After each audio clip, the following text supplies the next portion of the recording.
Okay. Whew. Goodness gracious. Hello, everybody. Hope you all had a good little break.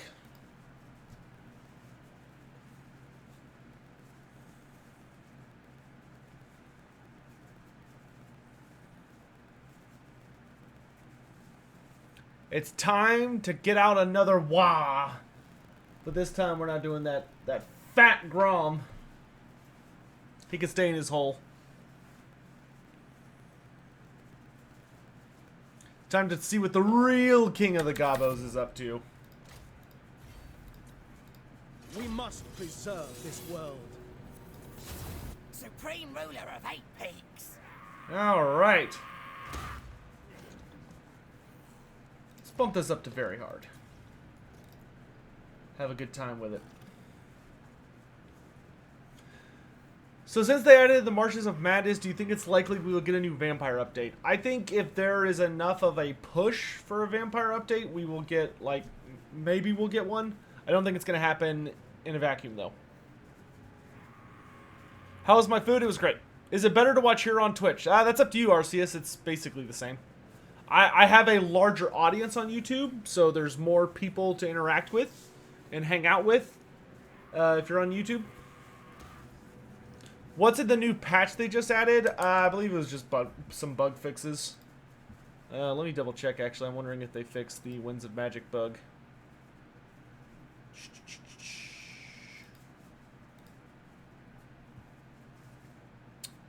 Let's see.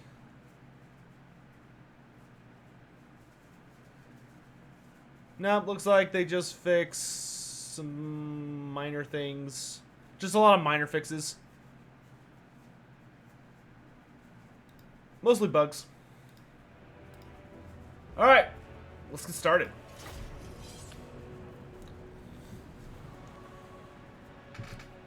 And yes, my early lunch was nice. It was quite good. It was very simple and to the point.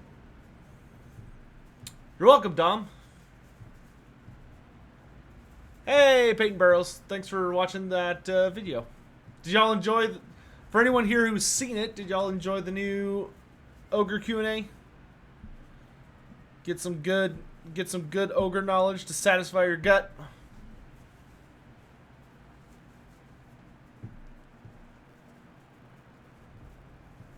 Can I play mods again? What do you mean?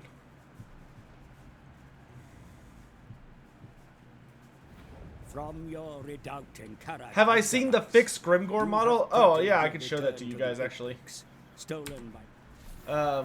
We'll bump into him later, but yes, Grimgore looks much better. They did fix Grimgore, so he's not bright green anymore. We'll check that out later.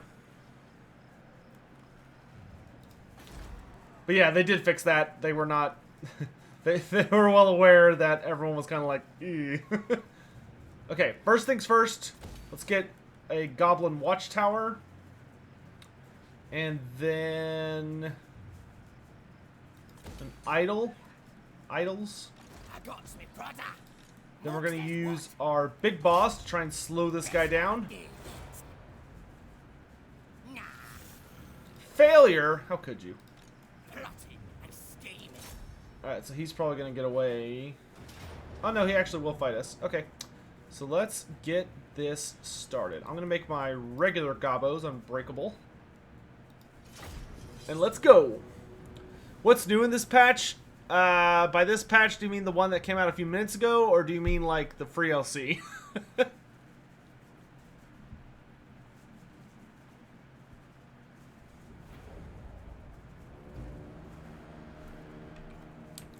Alright. Dude, Skarsnik starting with Vanguard is so nice. I don't use it at the start of his campaign because I like him to be with most of his army. But it's just nice to have the option, especially for late game, when you have like an all Vanguard army. Man, I really hope we get a Colossal Squig or Mangler Squigs or something at some point. Starting with an Ragnarok for Skarsnik is cool and all, but I don't know. It's too Forest Goblin-y.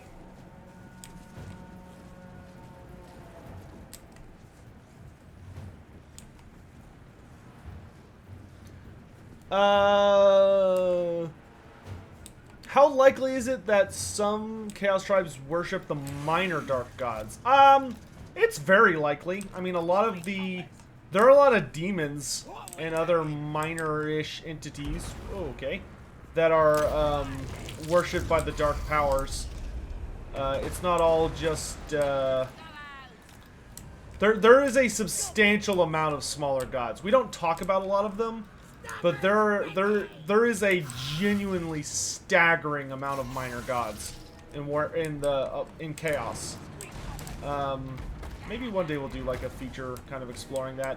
A lot of them are just the dark gods in like another guise or known by another name, but sometimes they're completely new individual entities. It's kind of impossible to know, honestly.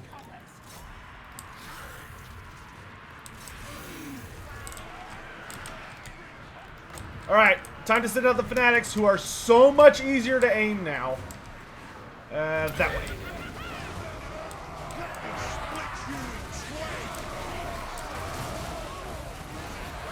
Oh, what a perfect volley. How much damage was that? 66 kills. Nice.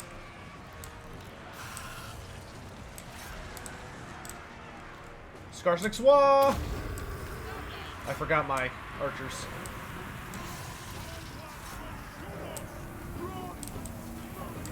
Gosh darn, Skarsnik is so much better now. Which legendary lord has the best Wah mechanic? I think the best Wah is probably Skarsnik's, because he adds missile strength as well. So like, if you have a balanced army, or if you decide to really cheese with like copious amounts of ranged units, then Skarsnik's Wah buffs everything, and you can get some kind of hysterical results. Azhag has a pretty good Wah. His makes his entire army cause fear and terror. Grimgor's Wah is also a really good one, because Grimgor's Wah is just twice as good as a regular Wah. And I think it also gives immune to Psych. Grom's Wah is decent. Like, Grom's Wah heals your entire army a little bit, but, you know, it's kind of a, like, it's good. Compared to a lot of the other stuff Grom does, it's surprisingly one of his more underpowered features.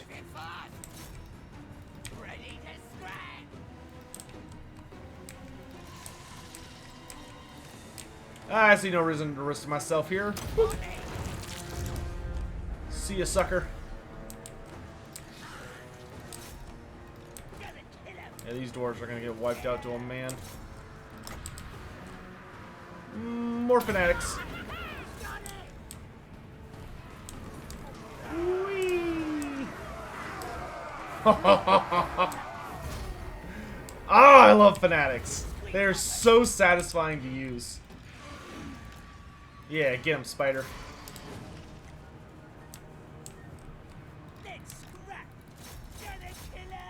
Which Greenskin legendary lord do I think has the best start position in Mortal Empires? Azhag. Azhag has by far the best starting position, in my opinion. Grimgor's is okay. I've always hated how close Blackcrag and Carrick 8 Peaks, or, sorry, Blackcrag and Karazakarak are.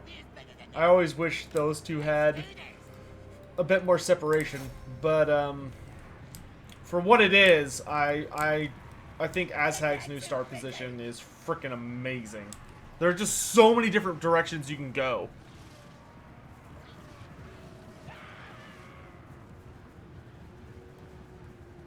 Deviant Yufa, while that's technically correct, their goal was to create a race that could also, like, adapt and wasn't just, like, custodial automatons.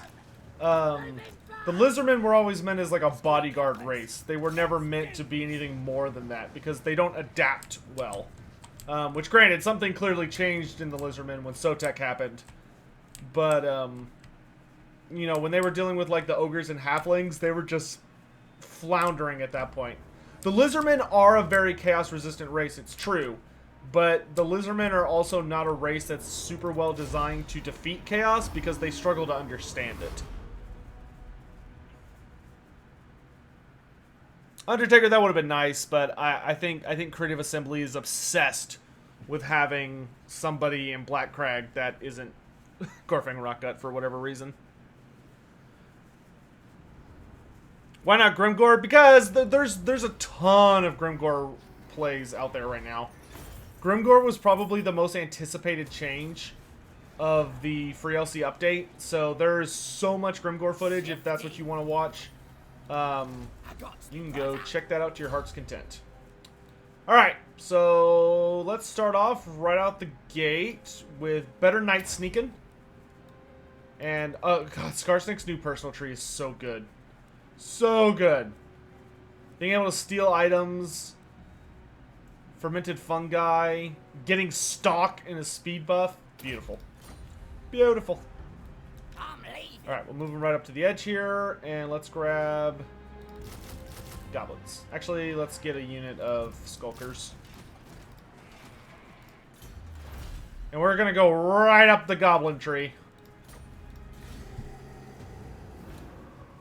Ronage, that's actually something a lot of us have been trying to convince CA to do before this patch goes live. A lot of people, and there probably needs to be some posts on Reddit about it so that people will help us influencers and creators, because it's been kind of a conversation. But one of the changes I really want before this patch goes live is that Skarsnik should just have ambush stance, like standard, or I think it's technically called, I don't remember what it's called.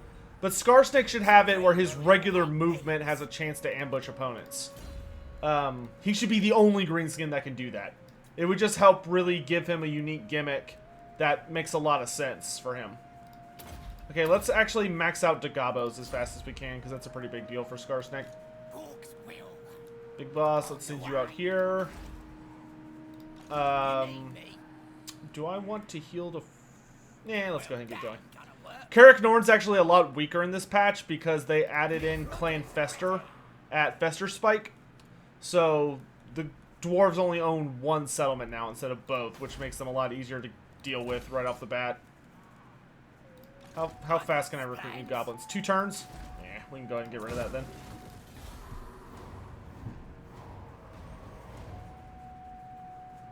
Yeah, I think in a perfect world, they would release Gorfang Rotgut as free LC, put him in Black Crag, Grimgore Ironhide would have been in Red Eye Mountain, and Azhag would have started off like in a new area near Erengrad for Troll Country, but that ship is beyond sailed.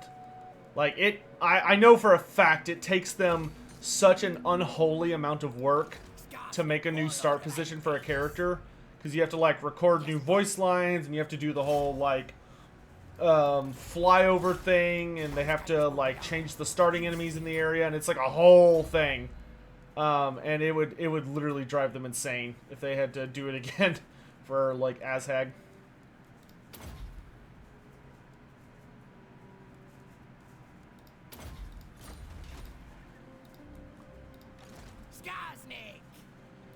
Alright, we can just lure them out, since they got this stupid lord sitting out here.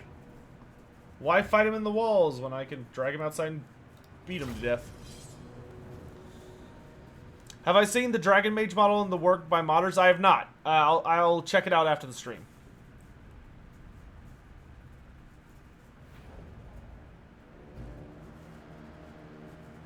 Well, I don't want all Goblin Lords to have it, because then you start to run into like really interesting balance issues, but it'd be nice for at least just Skarsnik to have it. Just because Skarsnik has a lot of weird personal buffs that have to do with ambushing, but he can only ambush by actually ambushing, which is a whole... It's just a very strange design decision. Let's go kill that guy. There's Squig Hoppers over there. Maybe in Game 3, Grimgore could be moved to the Darklands. Maybe. Yeah, Grimgore would have to go somewhere different. They're not going to move Azhag ever again. Oh, it's a male Dragon Mage. That's cool. What's the skill dump? That's from the mod I'm using. I use a mod that gives... Stock stance, thank you. I'm using a mod that gives Lords, and Lords only, 2 skill points every time they level up instead of just 1. But it gives it to the AI and to me. But on all Lords of Heroes, it adds a new skill called Skill Dump, which is just that if somehow you accidentally got through your entire skill tree and you still had leftover points, you could just put it in the dump. That way you're not getting the message every turn of, hey, you have unspent skill points. Hey, you have unspent skill points. Like, just constantly berating you. Is that a rune lord? No, it's just a lord. Oh, there he goes. Keep moving.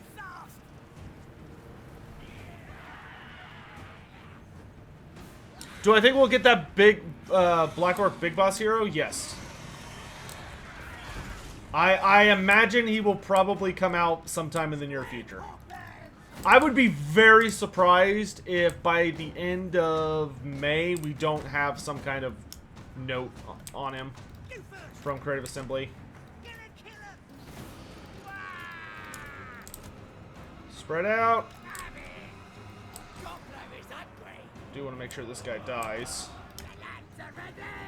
Good job.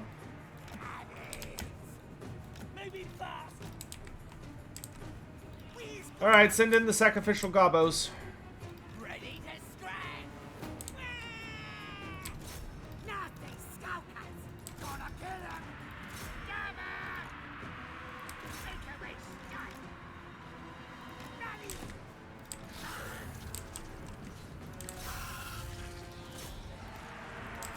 Attack. Hoppers, get those bouncing booties over here. And fanatics. Ooh, I kind of hit my own guys a bit with that, but that's okay.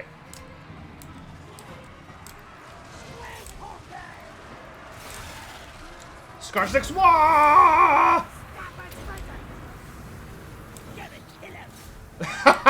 All these guys in this pocket broke each other. That's really funny.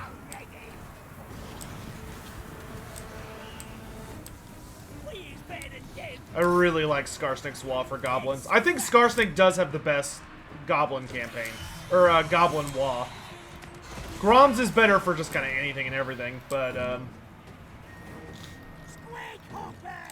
he's gonna get my hoppers.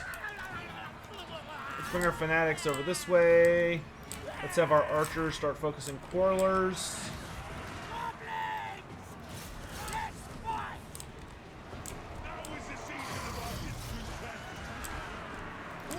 Gotta activate some speed boofs.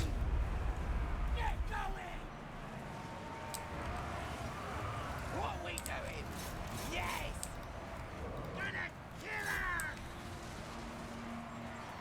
Here go the hoppers. Another wah!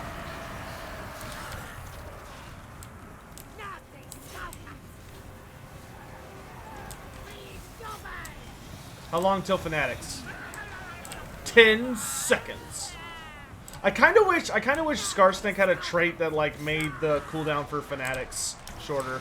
I think that would be a really cool ability. Overpowered is all get out, but it'd be cool. Let's do that.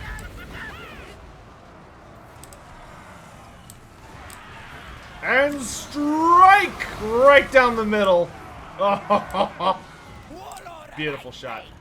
Ragnarok, come eat this Rune Lord. Skarsnik, let's get after the quarrelers.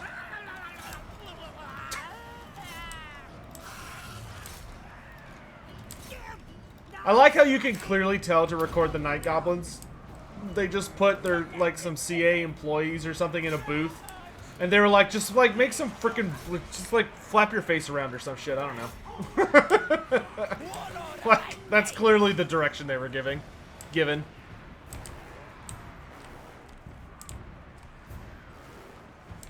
There's no way Fanatics are balanced now. Well, you can't even get Fanatics until Tier 4. It's like they're a Tier 4 unit. I think it's totally acceptable for them to be broken. The only one I'm a little worried about is in multiplayer, the Unbreakable one, the AP Loonies. They're a little over the top. Oh, shoot. I should have chased them down. Oh, well. AP Loonies are a little OP, just because as long as there's one left standing, they can keep throwing out Fanatics, because they're unbreakable. Do I think CA will use River Troll models for Bile Trolls for Northgard Warriors of Chaos? Orc Warboss, that would depend on how Bile Trolls were implemented. If Bile Trolls were, like, part of a Lord Pack update, then yes, they would probably recycle used assets, or at the very least, use very similar assets. However, if it was like part of a race pack, no, they'd probably have completely unique models. They tend to, I mean, they do tend to go really over the top a lot of the time, depending on, it just depends on the situation. Okay, let's combine some of these units.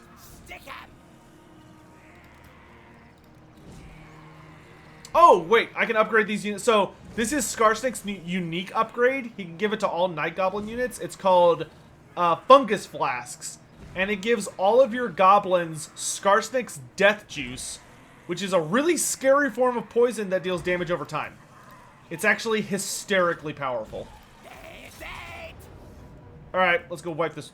Let's go wipe this crap heap out. What difficulty level am I playing? Very hard campaign, hard battle. So second highest difficulty on both. Had Gobbo not died during the end times, do you think Skarsnik would have continued fighting? Oh yeah. If Gobbo had not died, Skarsnik would have fought to the bitter end. Like, Skarsnik would have done everything in his power to kill, to win Carrick 8 Peaks, and the Skaven would have had a really hard time with him. Because they beat him in the battle for the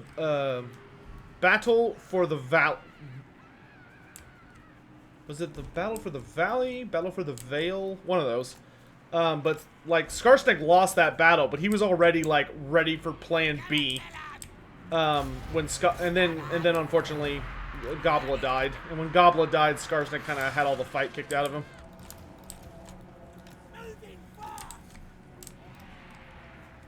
The only Greenskin to ever experience depression. Because a lot of Greenskins will get mad if you kill their favorite thing, but depression was pretty unique to Skarsnik. Do I think Rune Lords are too weak? Yes, I think Rune Lords are garbage and they need to be completely reworked, to be just super frank. Like, they desperately need to be reworked.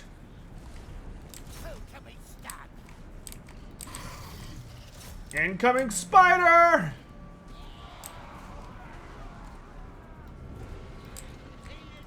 Come on, let's go.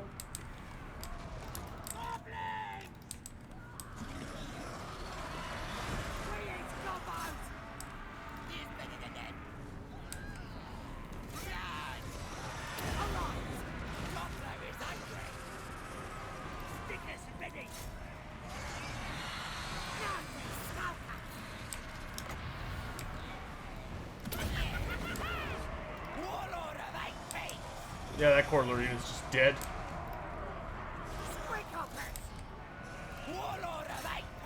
Bro, you wanna go? Come here. Skarsnik is still probably one of my favorite models in the game. It's just so impressive that he's like two models that are animated to be like working in sync. I love that about him. Some of the coolest animations because of that.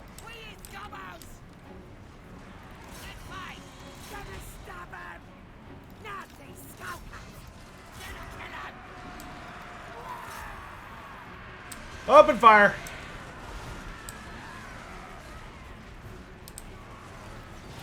Goodbye, stunties.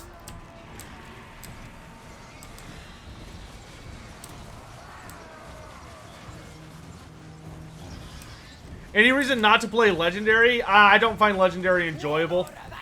Legendary as a difficulty is not fun. It's literally just gets so tedious to the point that it's just really annoying. And it changes the way you have to play the game from like trying to play it thematically or interestingly to instead playing to like cheese the game as much as possible, and I don't find that to be an enjoyable experience. Should Skarsnik have a mount? No. He's got Gobbo, he doesn't need a mount.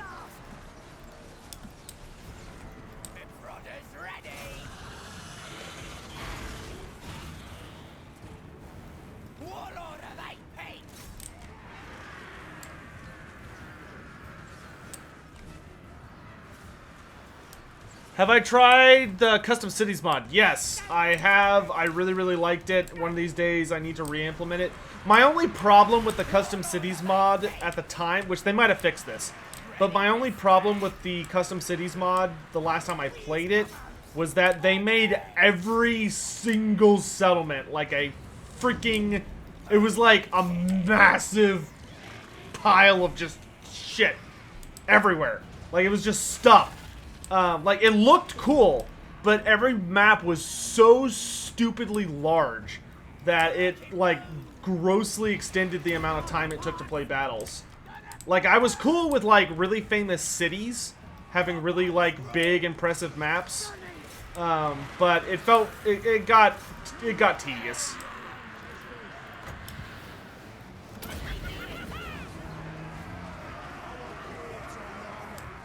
The Fanatics bounce off the walls right back into them. Oh no, not back into my guys! Ooh. Ooh. That killed a lot of goblins. Yikes.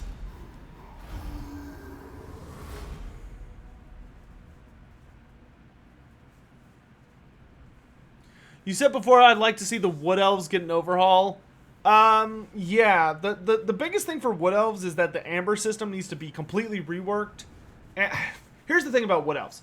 The thing about Wood Elves that I really want to see Creative Assembly pull off is I want them to design a powerful feeling army that is about being isolationist. I want to see them design an army, faction, whatever you want to call it, that the concept of it is I want to take over all of the forests in the world. I want to purify all the forests in the world, but I don't want to paint the map my color. Like, if you're a Wood Elf player and you're like, I want to paint the map green, great, fine, go do that. But I think, like, the designed campaign should not be about conquer everything, because that just doesn't make sense for the Wood Elves. The Wood Elves in the lore go so out of their way to make sure that Athel Loren does not expand. That is like one of their biggest fights, is ensuring that Athel Loren is kept in control and does not just wildly expand out of its boundaries and go crazy.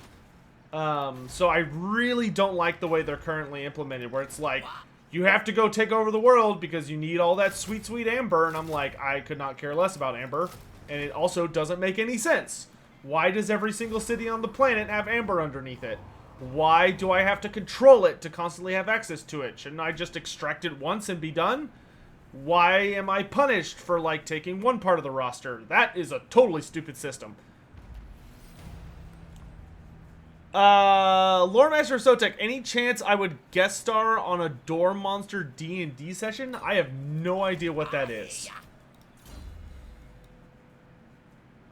Okay, let's finish the Gobbos and then give me Raider.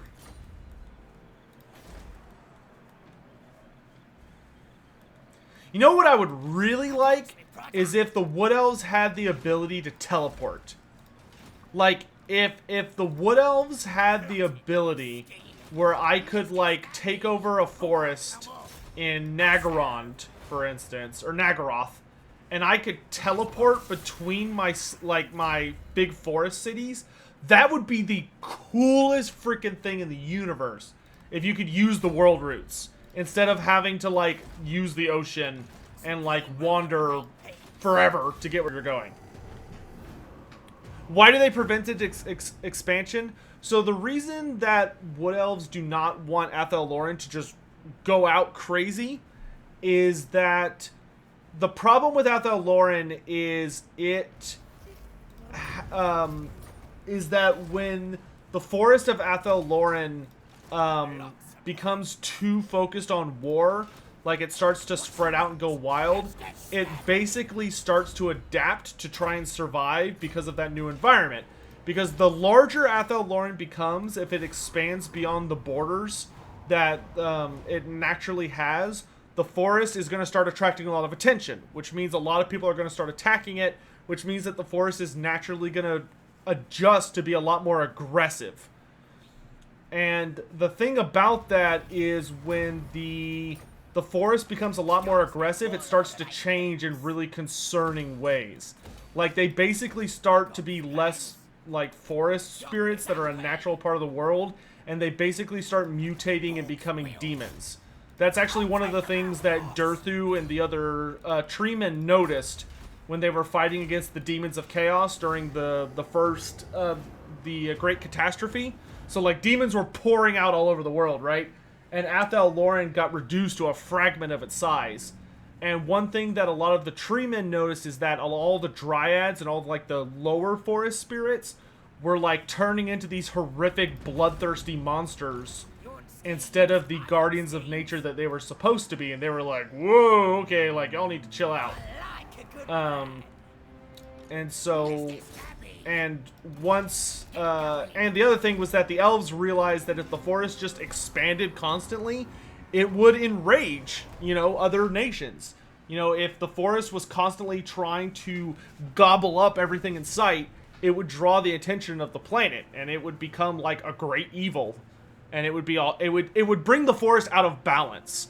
And that's the biggest thing. Is Athel Loren an Old One creation? Yes, the Old Ones planted the seeds of Athel Loren as one of their experiments. You have to remember that the ultimate goal of the Wood Elves is balance. It's to keep the world in balance, to make sure that there's not too much dark, but there's not too much light. To make sure there's not too much death, but there's not too much life.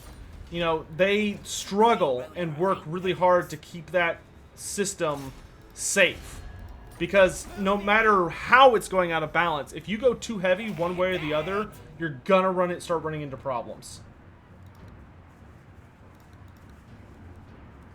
Ew, that's a... Man, I really don't like the Clandestine Lords. Okay, let's just fight these guys and then I'll deal with the Lord.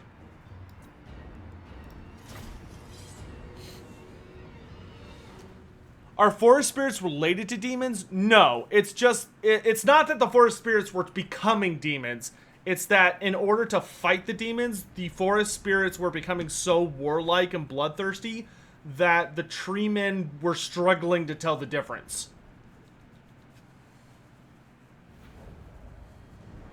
We never found out who or what the Old Ones are. Right. That's correct, Grave Giver. The thing about the Old Ones was that they were so powerful and mysterious that to, like, be in their presence and to commune with them was incredibly difficult. Trying to talk to them could literally, like, cause your brain to explode.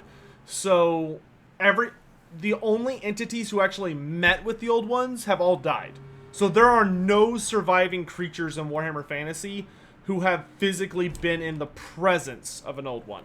Like, had the ability to speak with them and such. Sly Demiser is the bane of your Gelt campaign. You gotta assassinate him real quick, dude. Just get a witch hunter and take him out. Don't even give him the chance. Alright, it's time to cut down some rats. I always found it a little funny that Skarsnik doesn't have some kind of, like, bonus to kill Skaven. Figure he should. Seeing, like, out of all the Greenskin Lords, Skarsnik probably has the most experience with Skaven. But, then again, I would argue that Grimgor hates Skaven more than Skarsnik does. Grimgor despises Skaven. Good lord. Well, Grimgor hates everything, so I don't know if that's fair. I don't know of anything Grimgor likes.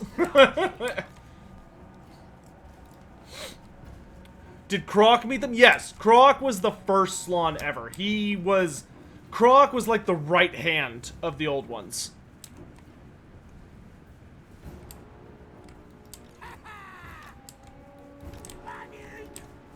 He didn't just meet... I mean, Croc had, like, weekly meetings with the Old Ones. He was their big boss.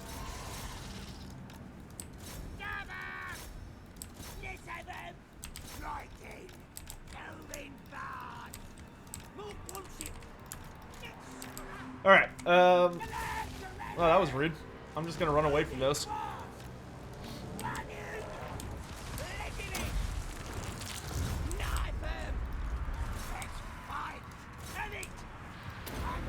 Didn't catch him.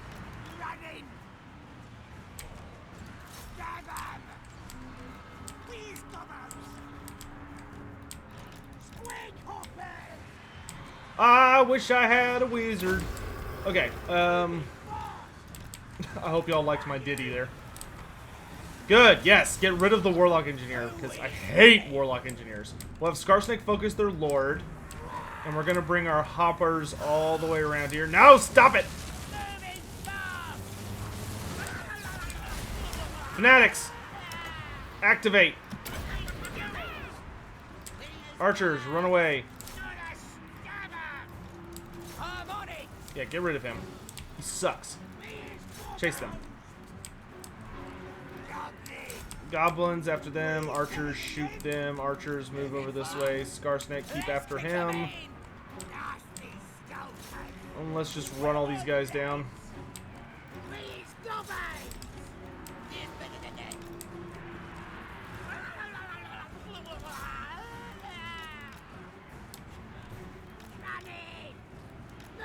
Oh my god, Skaven summons are just the worst. Ready to scrap.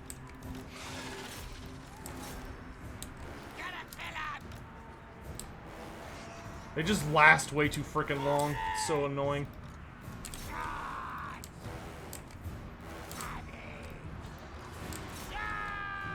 Actually, y'all are too important. Come back.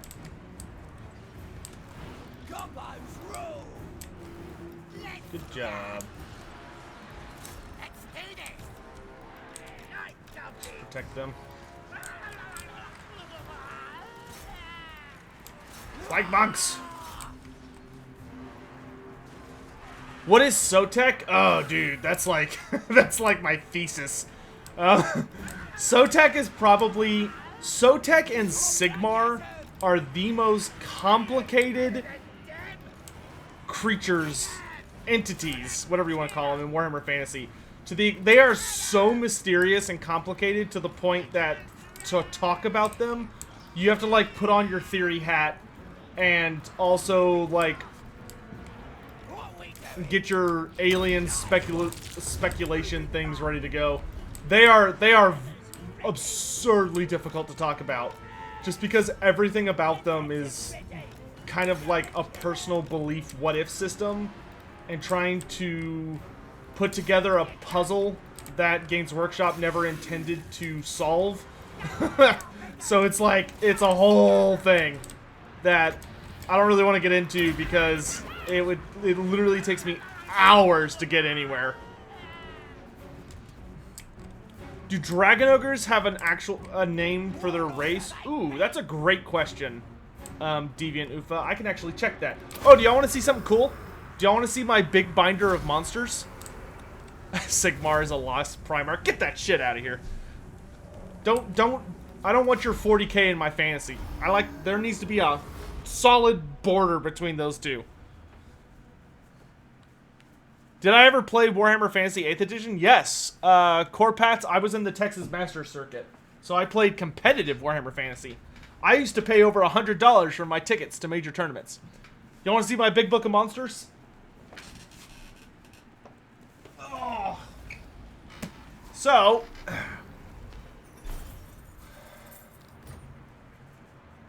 10,000 gold. Don't mind if I do.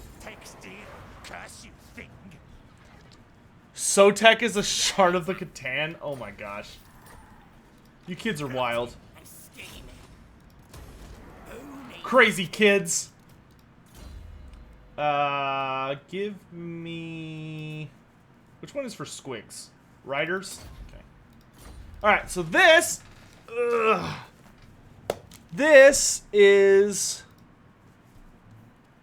Sotek's big binder of monsters. It is... It's about half the size of my head, and it has lots of glorious pages that are all laminated for safety.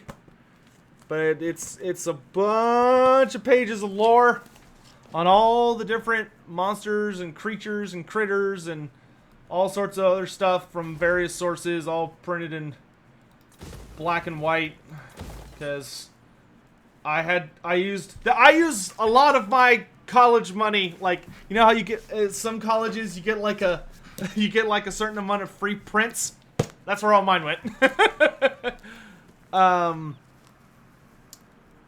The battle seemed a little easy. Well, yeah, that thing was almost entirely just like slaves and clan rats, and Skarsnik has a terror-causing sword, and I have a terror-causing monster, which makes Skaven pretty easy to deal with.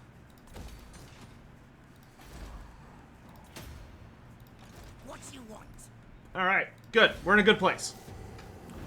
How much for the binder over my dead body? But, one of the things I have in here for your Dragon Ogre question is I actually have a section that has a guy who interviewed a Dragon Ogre. This is nonsense. Don't think about it. I'd have to double check how he like hypothetically did all this in the story. It's kind of a crazy story. Let's see. Dragon Ogres. Dragon Ogre. There they are, Dragon Ogres.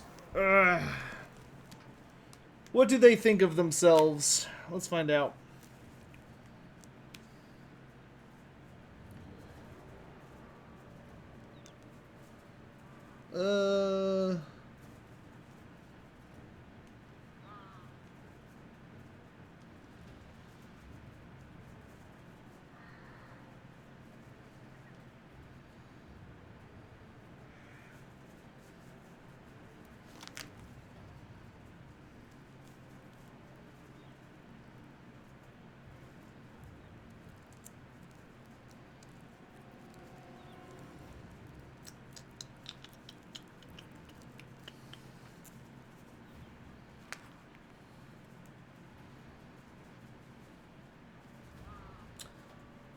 Yeah, they refer to themselves.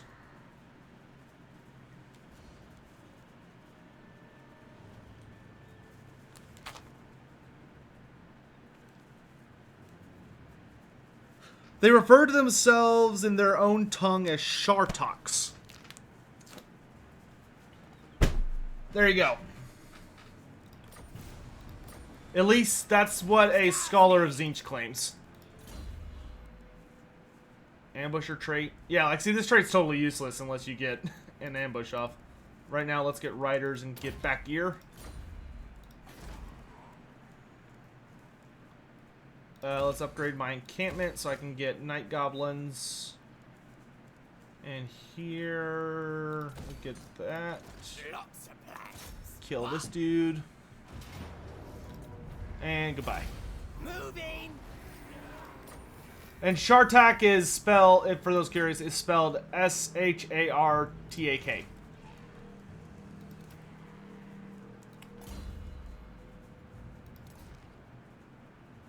Ah, Deviant, I'm glad you enjoyed it. Get going. Dwarves. Brother. Supreme I'm gonna ruler need of more of these. And these. Rebellion? How dare they? How dare they spurn their lord? Do Clan Molder experiment on... Okay, I'm going to stop you right there. Diogo, anytime you ask a question that goes, anytime you ask a question that goes, do Clan Molder experiment on, stop. The answer is yes. Do I know what a Zote is? Yes, I know what a Zote is. Zotes are a awesome primordial race of lizards that, well, they're kind of like lizard centaurs. They're good guys. They live among the various forests of the world, and they are the most powerful natural casters of life magic, to the extent that Wood Elf spell weavers will seek them out to learn the truest secrets of life magic, and it's very well hinted that they were either allies or had some relationship with the Slan, though we don't know exactly what it is because the Slan won't comment on it. Zotes are also extremely rare and extremely reclusive, though they are very benevolent creatures, as they will teach those who seek them out and want to know more. And if Wood Elves got an update, I would really, really like them to have Zotes as a hero, a monstrous hero that is a really powerful life caster. There you go.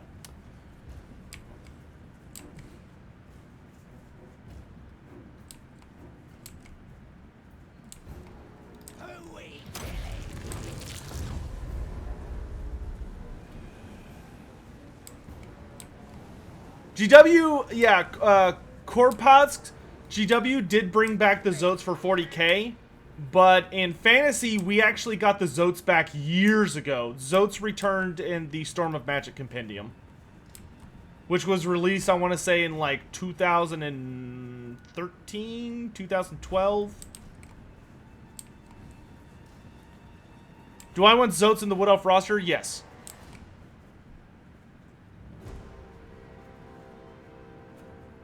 How do I feel? Connor, I'm not the biggest 40...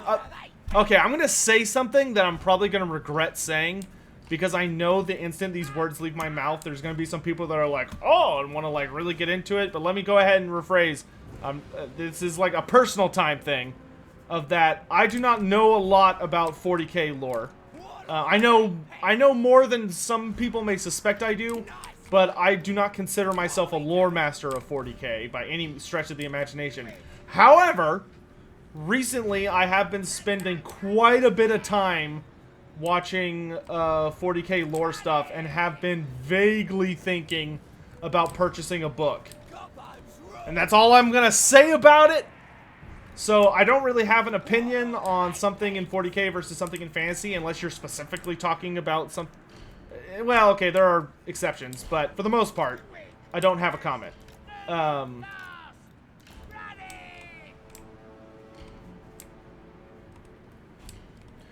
Gravegiver, I intend to put out a video on that in the very near future, so I'm gonna politely request that you just try and hang tight until I put that out.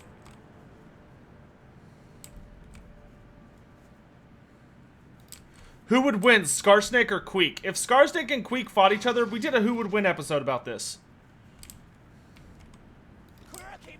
But Queek would kill Skarsnik. How strong was Lord Croc when he was alive? Lucas, I have a super badass video about to come out about that. That has to do with that. But I'll just say that when Lord Croc was alive, he was a god. And I mean that in the most, like, he was a literal god on the face of the earth. There was nothing before or since that has compared to him other than, like, the old ones themselves. And the Chaos Gods. Croc was nuts. Is Skarsnik better now? Skarsnik is much better now. Also, for those of you who play those of you who play multiplayer, you'll be happy to know that Skarsnik is just flat out the best character now. Like, Skarsnik is the strongest Greenskin character in multiplayer. Hands down. It's not even close. Ready to scrap. You having a little trouble there, buddy? There you go. Alright, time to kill all the dwarves.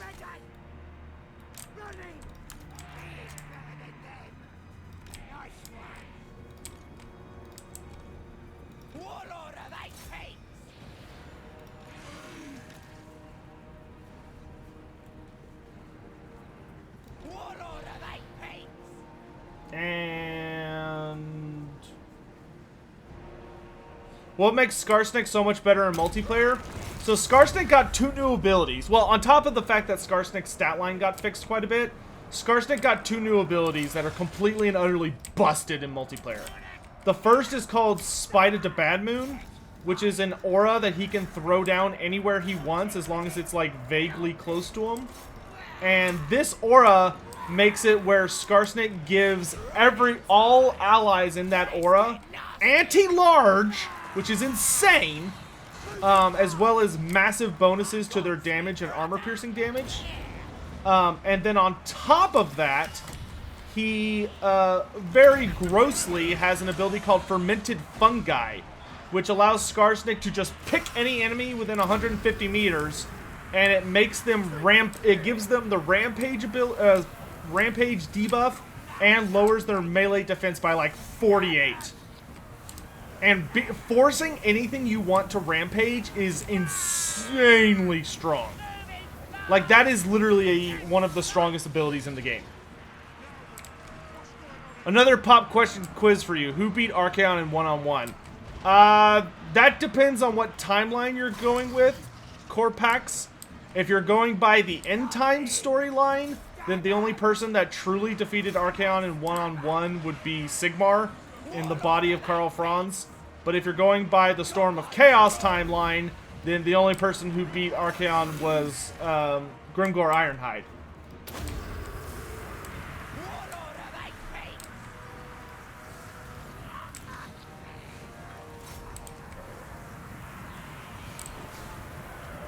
What are my thoughts on Age of Sigmar RTS being developed by Frontier? I hope they do a good job. I don't have any further thoughts.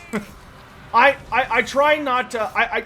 the only thing I'll say about the Age of Sigmar RTS is that I wish I did not know it existed yet, because they put out an announcement on it years before I wanted to know about it. Because from the sound of things, it is literally just started, like they just got the rights to it. And if that's the case, I don't know why the hell it was being reported on at all. That was such a waste of my life reading that article. Because I don't like to know about games, and tangent. I really think there should be like a law where you're not allowed to announce a game until a year before release. I hate when people announce stuff that early. Josh Reynolds claims Aberash could beat Archaon. Well, that's like just his, you know, opinion, man. Good for him. I fervently disagree. I think Josh Reynolds is a little too much of an Aberash fanboy for his own good.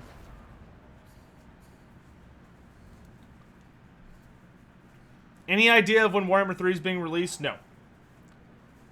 Probably next year, if I had to guess. Frickin' Aberash. Aberash is a character that privately and personally I really enjoy because he has an excellent story, but publicly I get mad when I talk about him because his fan base is so annoying. They're ruining him! Sneaky stab us and smash him faster. Nice. Alright, let's go deal with these rebels.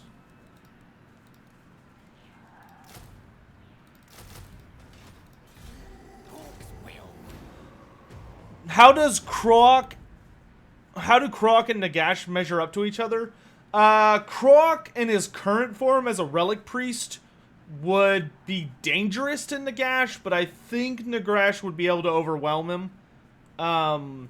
If Croc was alive, it wouldn't even be a contest. Nagash could be at the absolute height of his power. If Croc was alive, he'd crush him.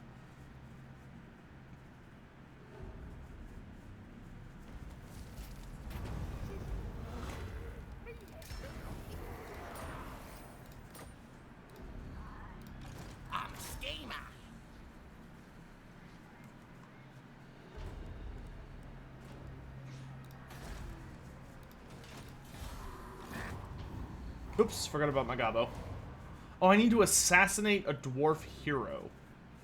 I guess we'll go bother Karakiran. What do we know about the wood elves that live near Nordland? So that's the forest of, oh gosh, I'm having a huge brain fart. Larlorn. That's, Larlorn Forest. That is a very old forest. And it's actually a very interesting place from like a our world perspective, if you're interested in the lore, because Larlorn Forest has been through a number of conceptual changes over time, which is always kind of cool. It's always really interesting to see like how the lore shifts from edition to edition. In the modern canon, Larlorn is basically one of the most major bases for the wood elves that's still like active in the world.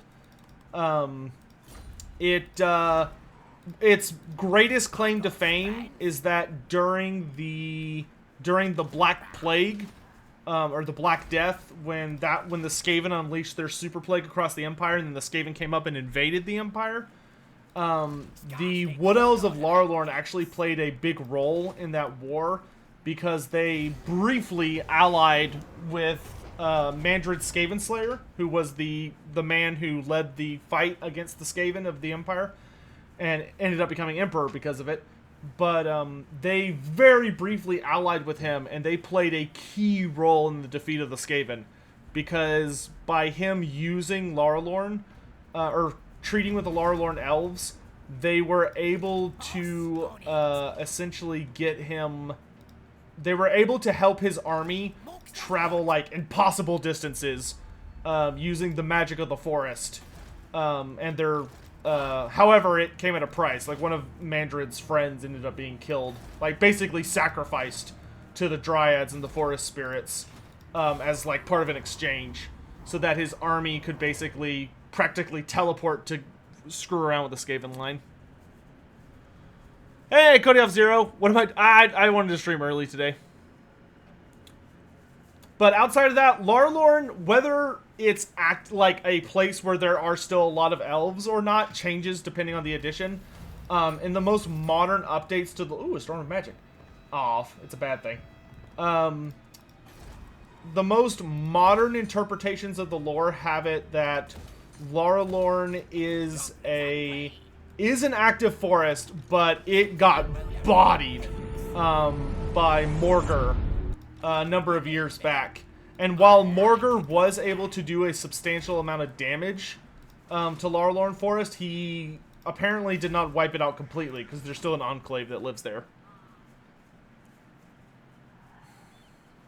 What exactly is Skarsnik's Prodder?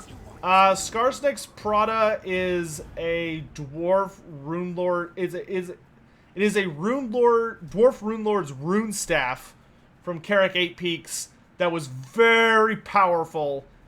And Skarsnik captured him, took it from him, and used a devastatingly cruel and perverse greenskin ritual to transform it from a powerful weapon that was mostly designed to heal the sick and the dying, and instead made it into a profane weapon that shoots out laser beams.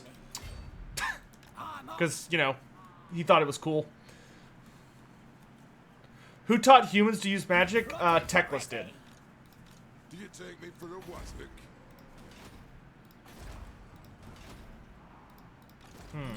It's gonna be hard to find a normal dwarf hero. What? I can't, because I can't assassinate the ghosts. Do we ever learn anything about Karl Franz's son? Very little. The only thing we know about Karl Franz's son in the modern lore, Dacklemore, is that something happened between him and Franz that was so bad that Karl Franz outright banished him. So he's, like, not allowed within Reichland. Because his father exiled him. But we don't know what he did, so it's a pretty big mystery. Squigs! Oh. Bunny, I need Squigs. Bunny? Buddy. Bunny. I hate myself sometimes. Alright. I guess we'll just have him, like, keep exploding the walls until I'm ready to press onwards. We almost have a wall. I need a wall. There's a little Franz? Yes. Could Kroak in his prime defeat one of the Chaos Gods? Probably not. But that gets into some, like, super weird shenanigans about, like, if the Chaos Gods can even be fought and or harmed and or wounded. Which they technically can, but it's really complicated. If I'll put it this way. If one of the Dark Gods forced themselves into reality in order to engage with Lord Kroak while he was alive, he could have absolutely defeated them, yes. I do not think Lord Kroak would have been able to go into their own realm and defeat them, though. But he could have slapped them pretty hard in reality. Hire a hero so I can kill him. Alright, we need to catch these Angren jerks. Is Skarsnik the best? Personally, sorry, I know you don't want to hear this, guys, but I'm a Gorfang Rotgut fan. I'm sorry. Gorfang Rotgut is my favorite greenskin. He's just, you may not appreciate it and you may not agree with it, but he's just peak greenskin. He's just what the ideal greenskin looks like. Alright, well, almost my entire army is Vanguard deployment, so that's nice. And he has no war machine. So I guess I'm just going to start up in his face and bum rush him. That sounds like an appropriate goblin strategy. Well, I do have ranged weapons, and he really doesn't. So we'll start off a little far back. That'll also give my spider time to catch up.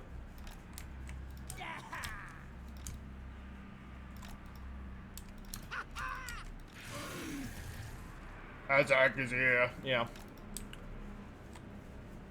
Where did the Chaos Gods come from? That's a really complicated topic. But the TLDR, so to speak, is that the Dark Gods... when the old ones created all of the many races across the Warhammer world, it caused a massive influx of emotions in a realm of pure energy. And these emotions, there were so many of them, and the darkest and most powerful of them, such as rage, despair, hope, and desire, began to show up in such absurd amounts that it basically caused a bizarre, insane storm of these emotions that would go on to result in the birth of identities and creatures shaped by the imaginations of those who can feel emotions. This would then go on to create what we understand as the Dark Gods, in that the four most primary emotions of all living things that feel manifested as the Dark Gods, who are those emotions embodied in their most excessive forms, with rage or anger being Khorne, despair being Nurgle, hope being Tzeentch, and desire being Slaanesh.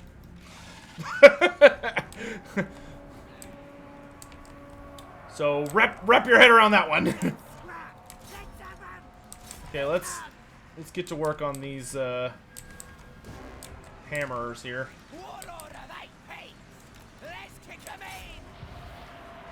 I'm gonna slow them down and then kind of walk away.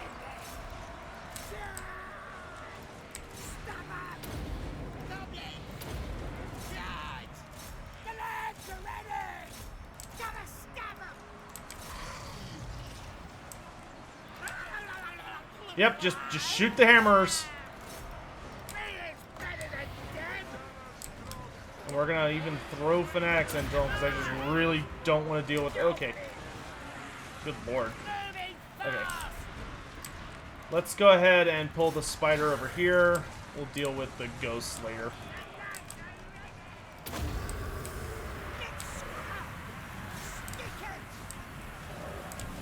Get these hammers out of here.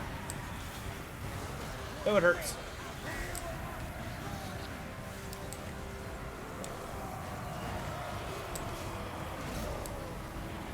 Good job. You fight the ghosts. Fanatics, let's go over here and let's secure this flank as quick as we can. Let's activate Smash them faster.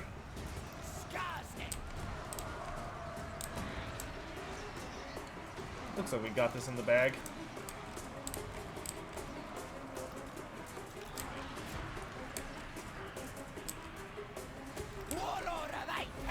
Those moments you wish for a competent AI.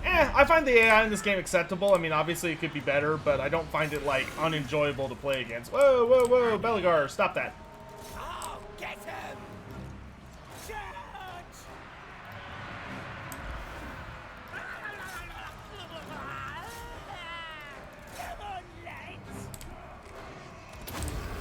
Wah!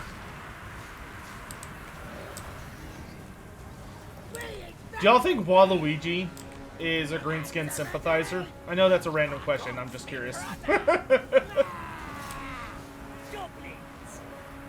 Good job! Okay, we've mopped up this side of the battle. Here, let's send you guys over here to help deal with the Rangers.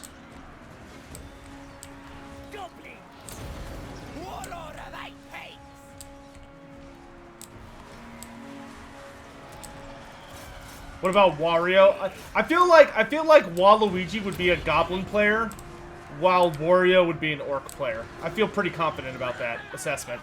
I think I just cracked the code.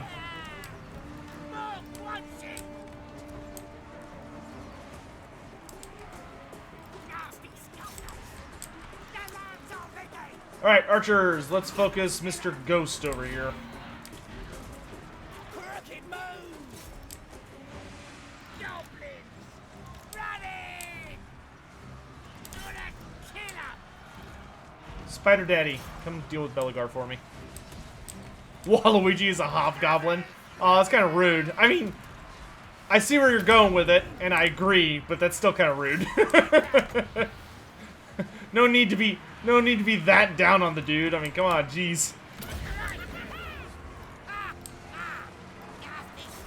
Man's doing the best he can. Goblin! Stabbers ready! Ghost is getting shredded. This stinks! You can have all the physical resistance in the world, my dude. Every one of those arrows is going to do at least 1 damage. Which is kind of bullshit in my opinion, but that's the way this game works.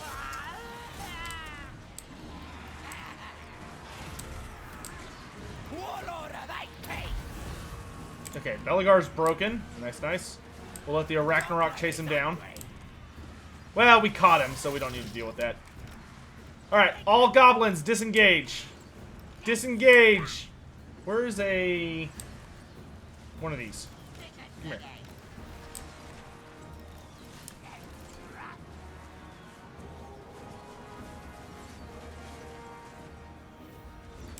Open fire!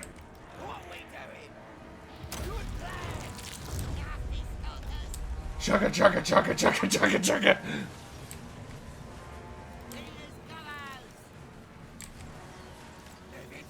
Yeah, come here. And boop! Now run away. Wait, did I not get him? Oh no, I missed! Ah! Whoops. Goodness. We're gonna have the Arachnarok finish him off. Wait. Oh yeah, I don't have magic damage. Still, we got him down below half. It's pretty close. Hold your fire. Spider time. Let's bring in the Death Juice boys, because they'll do damage over time. Could Queek defeat Belagar in a fair fight? I don't think so. I think if Queek and Belagar had a completely, like, they both were in good shape and they fought, I actually think Belagar would beat Queek. Do I only have 1 unit of Fanatics? Yes. Right now, because you only get 1 at the start of the campaign. Alright, we're just going to speed up time. I'm just going to keep Skarsnik nearby so I can do that. Give him that beautiful melee attack. Goodbye, Casper. Who would win, Emmerich or Krokkar on their mounts? Krokkar. Krokkar would body Emmerich, in my opinion. Dragons are cool, but Carnosaurs are just a little too well designed. Undertaker, I have not yet. Are goblins good now? Dude, goblins are so good now.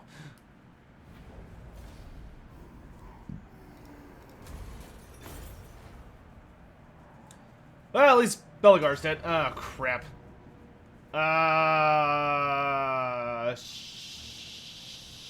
Sure, I can handle this.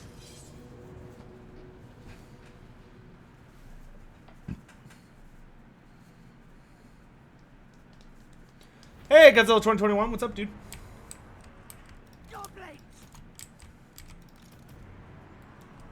Man, we really did take a beating last fight, didn't we? But he doesn't have any warriors now, it's just like miners. Yeah. Oh wait, there's like maybe 1 unit of warriors, but I'm not too worried.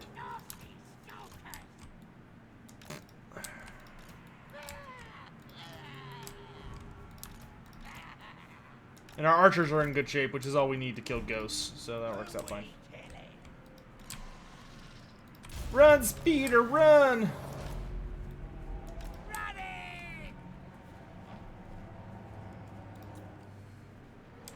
Do I think Creative Assembly will give the respective vampire bloodlines unique models? Probably not, unless there was like a massive community push for it. They would like if there was a huge community set of complaints that just never stopped, they might update them a little bit. But the only time I would see them potentially getting updated is if they did a vampire count DLC, they might like do some more asset shuffling. Because changing their models to like reshuffle some more assets would not be hard. But I do not think they would ever give them completely unique models. Because that would just be a lot of work. That would be a lot of work. Alright, let's go spank some dwarves here.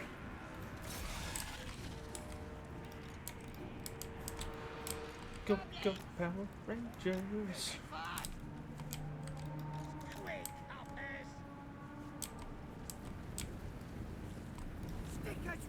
There. Activate.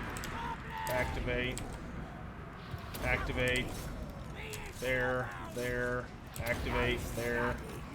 You come over this way. No, don't stop. You go here. You launch. Oh, that did not go in the right direction. Shoot him.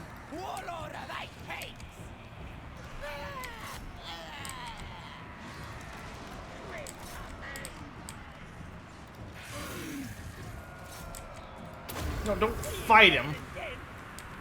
Dipshits. Running!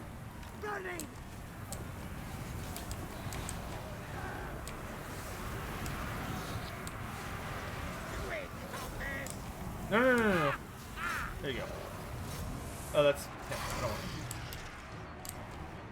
it. Do not let him into the middle of your formation, you doltards. Pew pew. Activate the pew pew.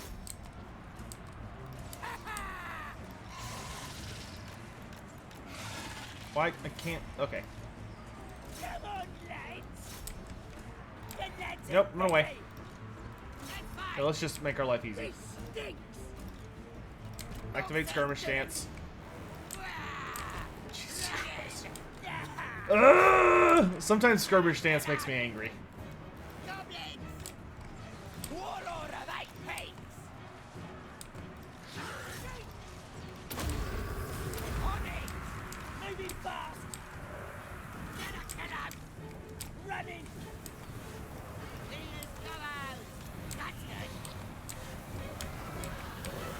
And goodbye.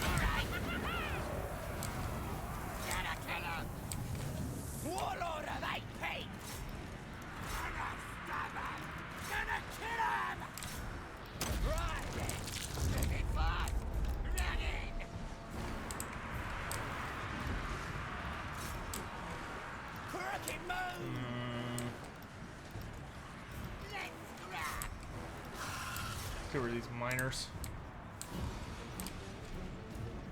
Somebody kill him! Gonna kill him! Who can we stop? What are we doing? The runesmith will be a lot easier to kill. I hate having to kill like all the ghosts in one turn. It's so annoying. Gonna kill him! Harmonics!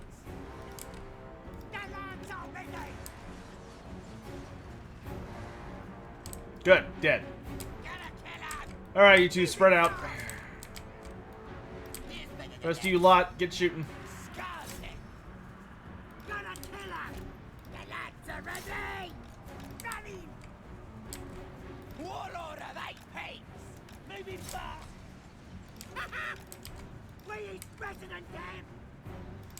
Quick, hoppers! Get her. Running! Wheelers, Gobbos! Got it! Moving fast! Let's scrap! Ready to scrap! Get shooting. Gonna kill him!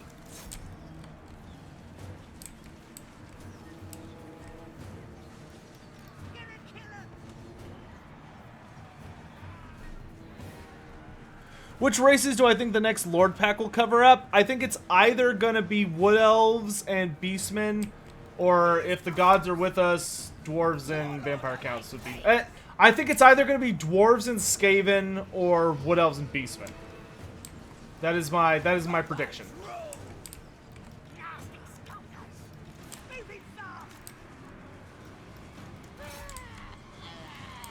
Good lord, Skarsnik took a beating that time. Goblins! Fight for milk! Boop. Nasty stalkers! Having time! Sit and duck. What order they pay? No, don't shoot at them, you dipshits. Fight! Let's do this!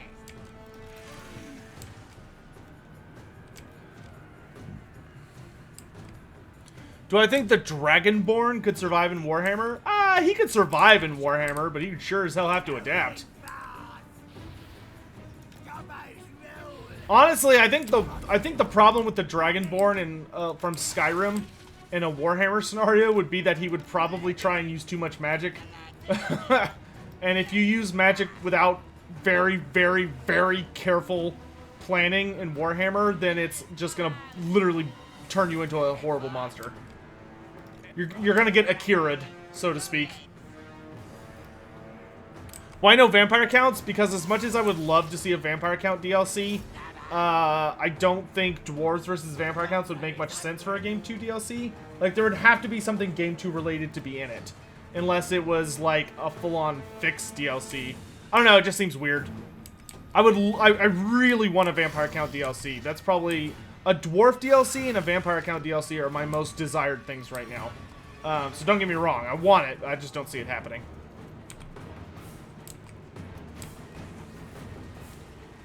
I will be forever annoyed that we got Malice Darkblade versus Deathmaster Snitch. I don't know what the hell that was. It should have been Malice Darkblade versus Zacharias the Everliving, and then Deathmaster Snitch versus Thoric Ironbrow. That would have been so much better. Oh. Would I prefer Beastmen and Wood Elves? I want both. Wouldn't the Dragonborn in Warhammer just be a less powerful Imric? I don't know. I feel like, I mean, maybe. Well, I don't know. I would need to answer a lot of questions. Like, if you put the Dragonborn in Warhammer Fantasy, there's so many things you have to figure out first. Like, okay, how do his powers translate over? Does he still have dragon shouting, even though that's not a thing in Warhammer Fantasy? Does he, like, know every single word when he comes in? Or would he be starting off kind of from base and have to, like, build up like he does in there? So in that case, would he just be, like, a wizard who, like, has some kind of okay gimmicks? Or would he be relying on... Like, there's so many, like, whats that you'd have to deal with.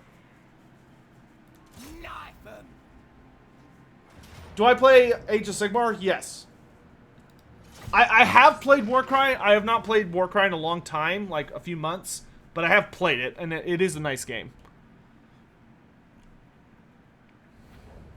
They could do Neferata versus Thoric. Yeah, that would be awesome. But I think Neferata versus Thoric would be more likely to happen in Game 3, to be totally honest. All minors. I love it. And there's no ghost this time, so this should be much easier. We can just go to town on these fools.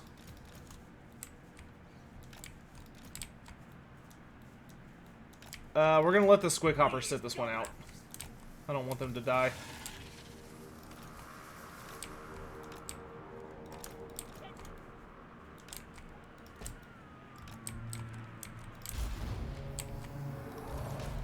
Get that big chitinous booty over here.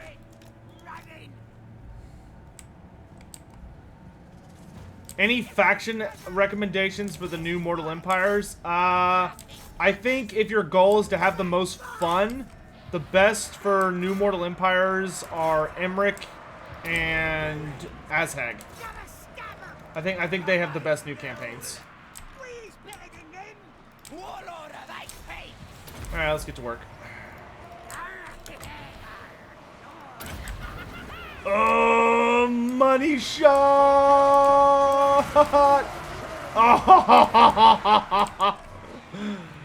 146 kills. Mwah.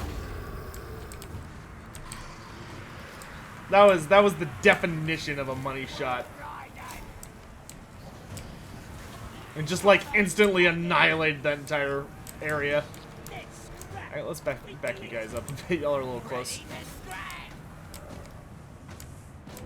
Spider, you're gonna go right there.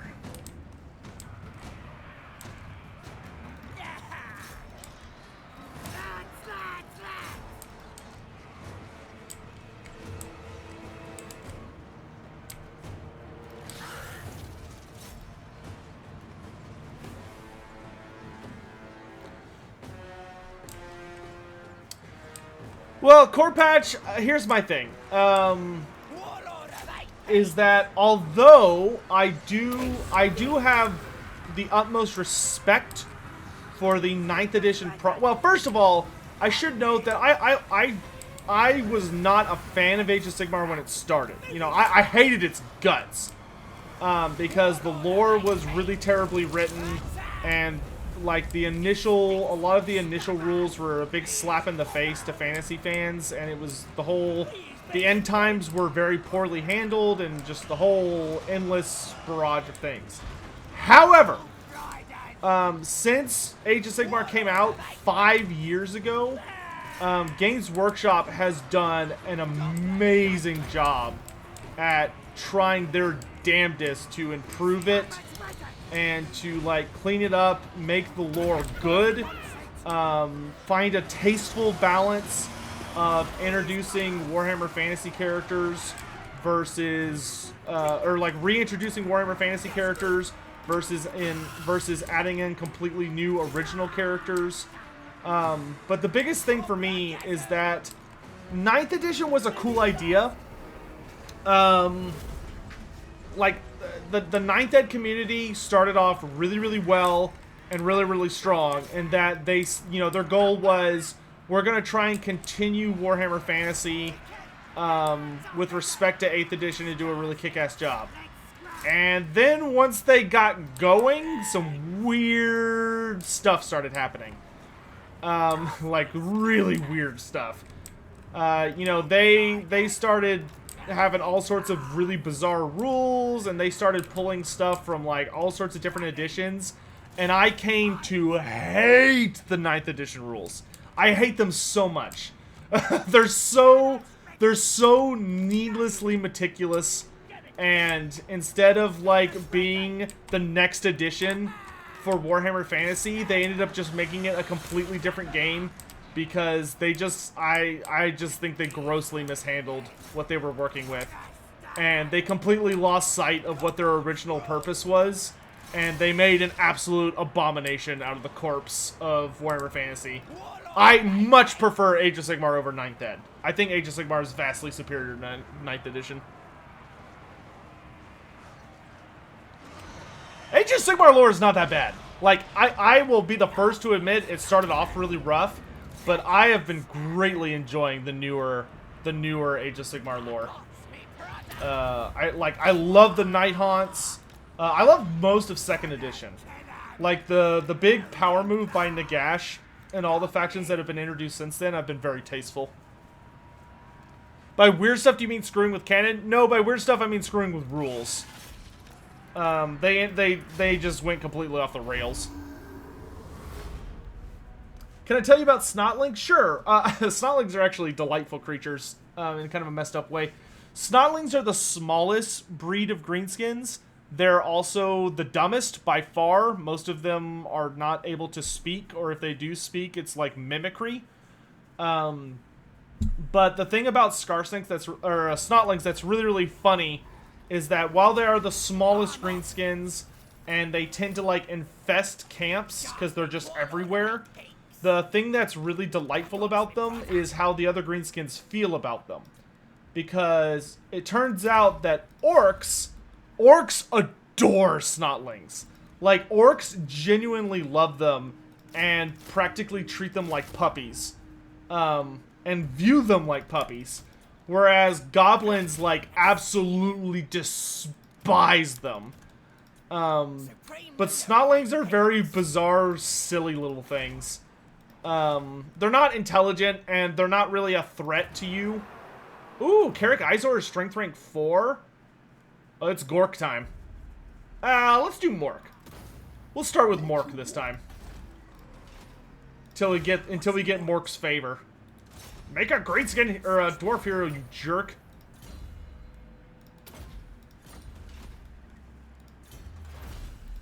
This dude go faster.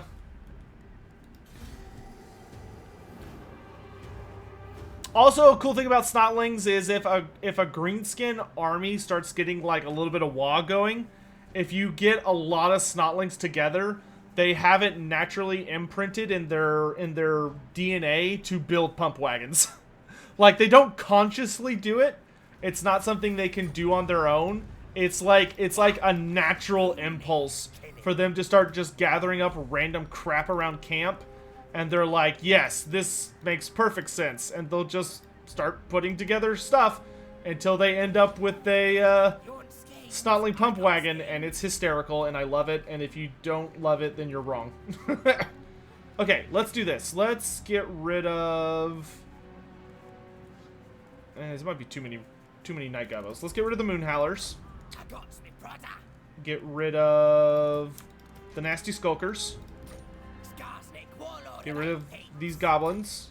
Get rid of these goblins. I want squigs. I know squigs are not that good, but I love them too much. And I'm playing a Skarsnik, so god damn it, I'm gonna have squigs. And you can't stop me. Crux, thanks for the tip, my dude.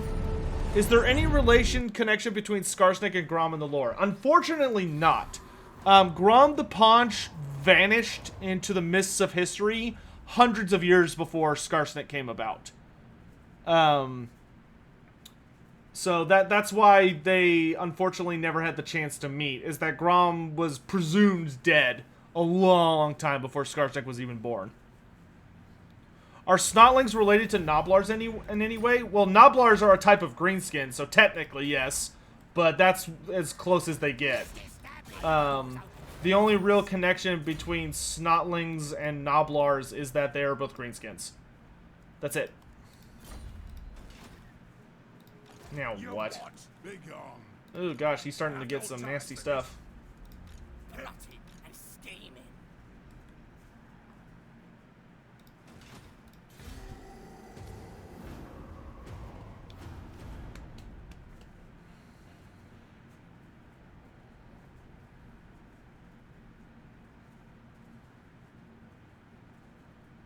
What happened to Grom?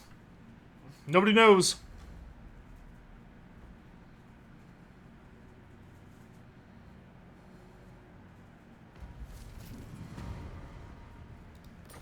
Skarsnik knew about Grom. Skarsnik was a fan of Grom.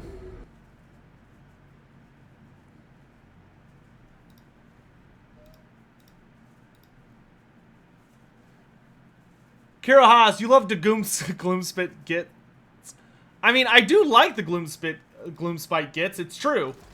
I love what they've done with the Night Goblins in Warhammer or in Age of Sigmar. Like, I have no issue saying that. They've done a very, very good job with them. That being said, I do very much hope they release like a Git mob army at some point, like a regular Goblin army. I have gotten my hopes up since they released like the Wolf Goblins of the Wolf Goblins for Underworlds. So I'm really hoping that means that we're gonna see some other goodies soon, but we'll have to wait and see. Dang, I thought those dwarves went this way and they went this way, and I just like dropped in on top of them. Oh my god! No.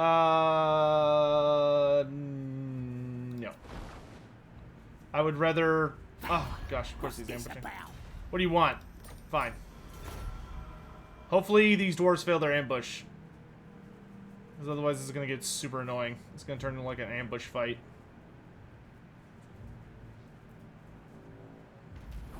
Ah, awesome. Yeah, sure, I'll accept some Chaos Corruption for money. What would happen if Skarsnik had met Grom the Paunch? Grom the Paunch probably would have told Skarsnik that he was in charge, and Skarsnik would have agreed because he's crafty, and then would have immediately tried to assassinate Grom the Paunch. That's what would have happened. Okay, our goblins are gonna need armor-piercing ammo. Oh, I'm out of scrap. I got plans. Wow, this army is so bad. Let's go ahead and attack it. Warlord of 8 peaks. And we're gonna lightning strike. And we will fight it to minimize our losses.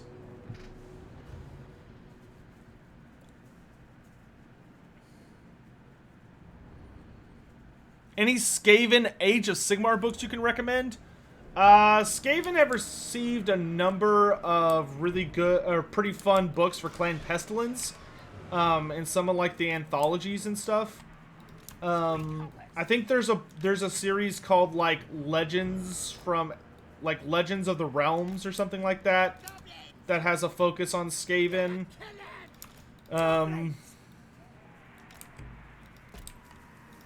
There's also one called there's a weird amount of Skaven books, but they're kind of like scattered around in other books. There's not like a sole dedicated book to just Skaven yet. The Skaven are kind of in a little bit of a weird spot in Age of Sigmar. Like, their lore is pretty good. The new Council of 13 is awesome, because they basically took the Council of 13 and made them a little less omnipotent and a little more, like, insane. Like, they feel much more like they're constantly trying to hold their position in a crazy world, as opposed to being, like, borderline gods like they were in fantasy. So I do like I actually like the new Council of 13 more than the old Council of 13. But I mean, there are strengths and weaknesses to both.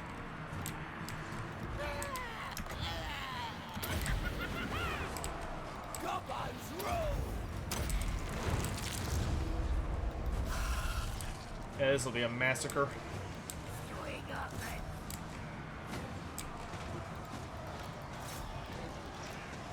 Go, my babies!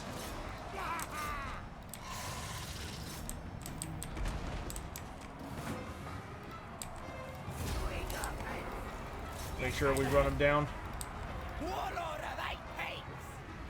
They're dead. Gobbo's rude. What are you doing? Oh, he's getting caught on war machines. I didn't even get a wall off. Night is here. Let's hold our fire. Why am I having the spider chase him down? I have the squig riders chase him down. That'll be a lot more efficient.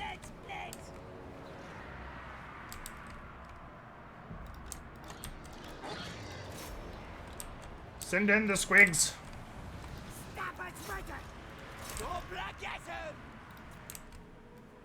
Yeah, that's a pretty significant wipeout. What's the best new Age of Sigmar book to read if you're new to the setting? The best new book to read is one called... see if I can see it from over here. One sec. I have a copy.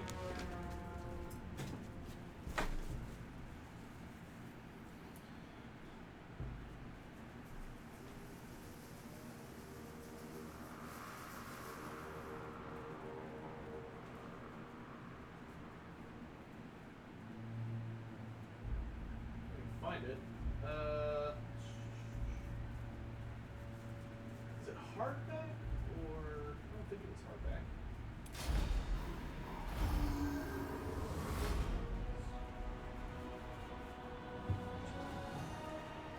Hold on.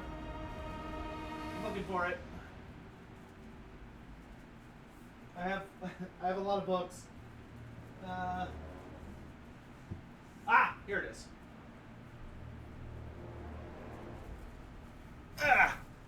Here it is.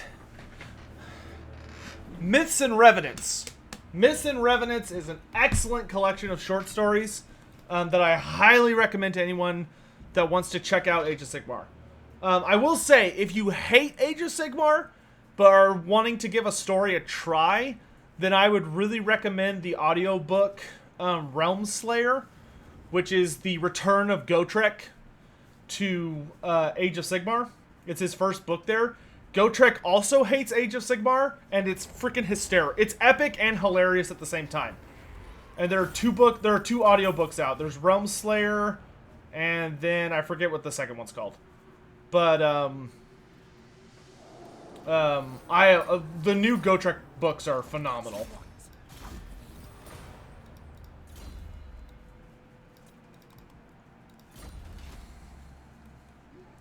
Are Lizardmen in AOS still the automatons they were in Fantasy? Kind of. Oh, here we go. Spited to Banboon and Fermented Fungi. Now we're talking. The Seraphon, as they're now called, which are just the new Lizardmen, are essentially still the same. Oof, that was painful. But still, that got us through.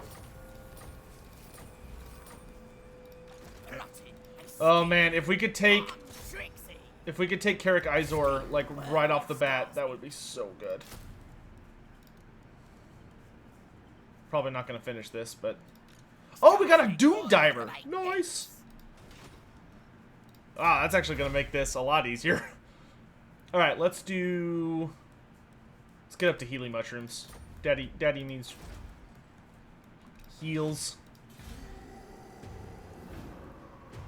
Is there a hero who rides a demigryph? Yes, his name is Theodore Bruckner. How strong are the Ubersreich 5? They're noteworthy, but not anything crazy. Would I like to see the Vermintide heroes show up as legendary heroes? No. I think the cameo they have in game now is fine. The only thing I would like to see changed about it is if they could make all of the characters the appropriate gender, at least. That would be enough for me to be like, okay, good, done.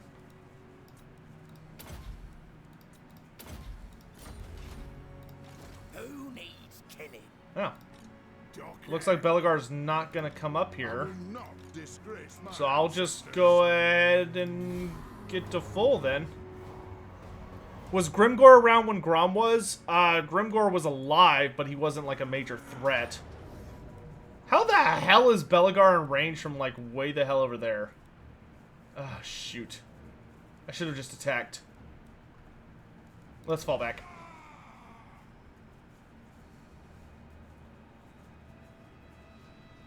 Where the hell did Belagar go? He couldn't have ambushed, right?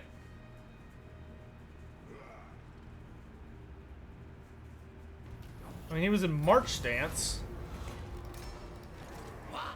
Weird. I'm leaving. Oh, nope. He was ambushing. Wow. That's fine. His army is actually not that well designed for ambush because he's got, like, cannons. Doom Diver is Skarsnik's wall unit, right? Correct. Well, we'll slap Belagar here.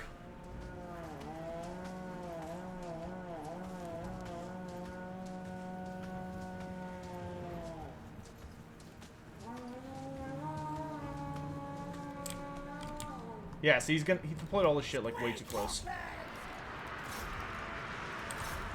scrap. Who can we stand? Goblins. We is Gobbos. And it.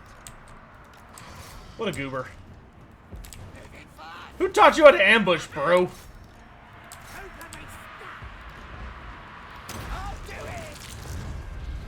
Good plan. Yes.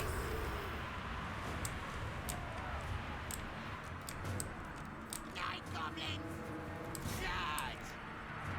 Goblins.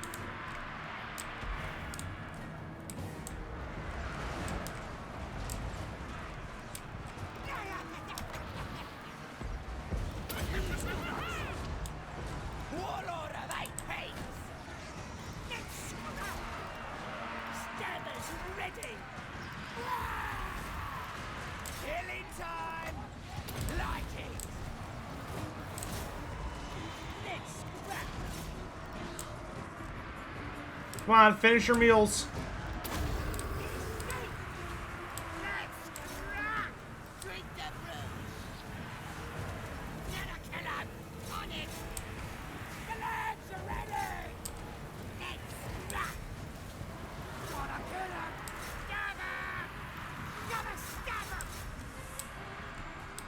Yeah, this will definitely cause us some casualties, but I think we'll come out okay. This stinks. Who we killing? Skarsnik is just bodying Belagar. I love it.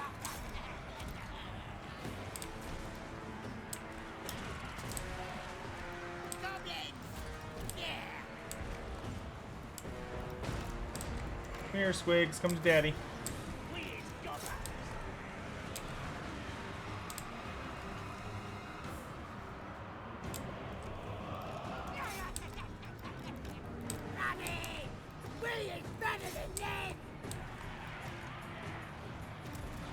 Well, that was the worst ambush I've seen. Get rid of those cannons. Nah, he can escape with like 900 health. That's fine. It'll make... Oh wait, no, never mind. I was gonna let him escape, and then I suddenly recalled that it's better for me to chase him down because this is during my turn, so he won't get to heal.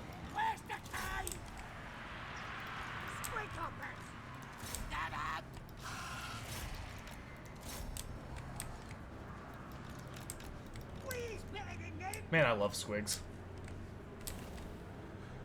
What makes the goblins so fanatic? They drug them up with a type of mushroom called madcap mushrooms. Madcap mushrooms make you really frenzied. What is Skarsnik's Wah? Right here. So in addition to the regular Wah stuff, he gives massive buffs to range damage on top of melee damage. Oh, this is my big Wah, though, because I'm Wahing on the campaign map. So normally it's not quite this powerful, but yeah, there you go.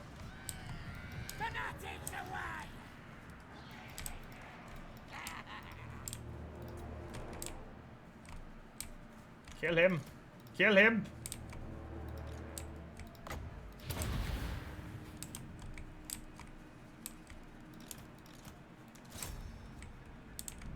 It's like one night goblin just poking him in the butt. Too far away.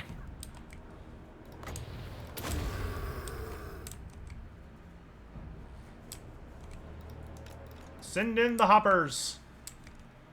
Nom nom nom nom nom. Okay, there we go.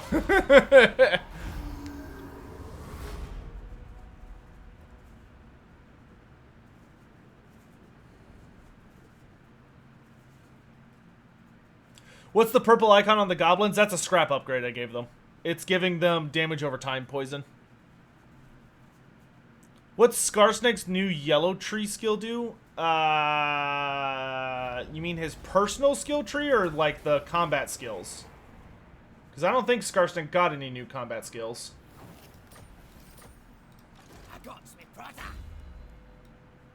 Yeah, no. Skarsnik did not get any new combat skills. He does have new personal true skills, so Spider to Bad Moon gives you damage buffs and bonus versus large. Fermented Fungi lowers melee defense and gives rampage. Smart Hiding, which I'm going to get now, is speed, physical resistance, and stock. And then I'm going to get Cough 'em Up, which increases your chance of stealing items and finding items. Okay, let's kill this nerd.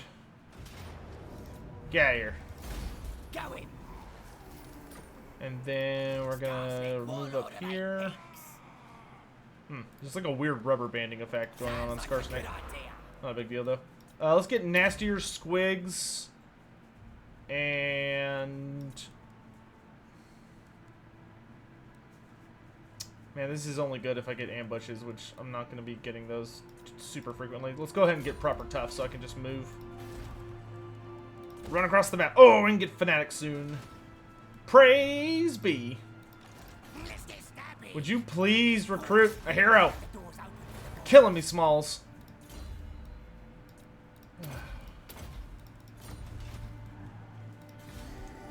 How would I like to see the Beastmen reworked? The biggest thing for me with the Beastmen would be that they kind of suffer from the problem that Chaos suffers from, in that they need to do something to the settlements they destroy. Like, it shouldn't just be you kill a settlement and turn it to ruins and that's it. You know, oh, it increases chaos corruption. No, it needs to be something like they erect a herd stone that's guarded by an army depending on like something you do. Like maybe every different lord could have a different type of herdstone they leave. Like maybe Kazrak One Eye's herdstone is all about like leaving behind Bestigors, whereas like Bestigors and Gores, whereas Malagor the Dark Omen leaves behind like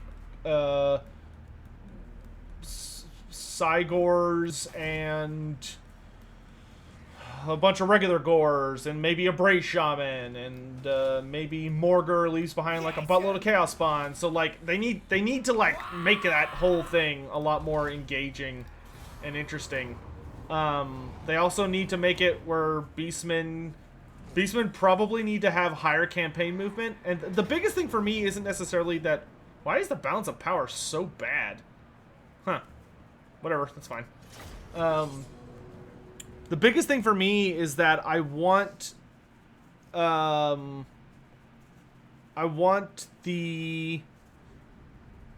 Beastmen to just have more kind of campaign gimmicks. And their AI needs to be a lot better too. Oh my gosh, everything's coming out behind me. Alright, well we're just gonna attack this army that's coming out here. Ordex Dax, thanks so much for the tip. Are you and Italian Spartacus planning on continuing Casthammer? Okay. Okay, so let me be real for a minute. Let me be frank for a minute. Italian Spartacus is a very, very, very, very, very dear friend of mine. But when it comes to stuff like the podcast, he's just a really... He's a really busy guy. Like, he's a very good friend of mine, and I talk to him fairly often. You know, once every few weeks at the least. But he's a very, very busy guy, and it can be very difficult to get him scheduled for something like a podcast on a regular basis. In fact, I would go so far as to say it's virtually impossible to get him scheduled for something like that on a regular basis. So while I am super happy to do the podcast anytime he would like, he just is not realistically available often enough for that to be a thing. I might look into, over the next week or so, I might look into starting my own version, where it's kind of like just a sit down with you guys where we talk about cool stuff that's going on in the world, especially the Warhammer world, and maybe I could have on like special guests from other channels. Like, maybe they're Total War affiliated, maybe not. You know, maybe they're an Age of Sigmar channel, or a Warhammer Fantasy channel, or a 40k channel, or whatever.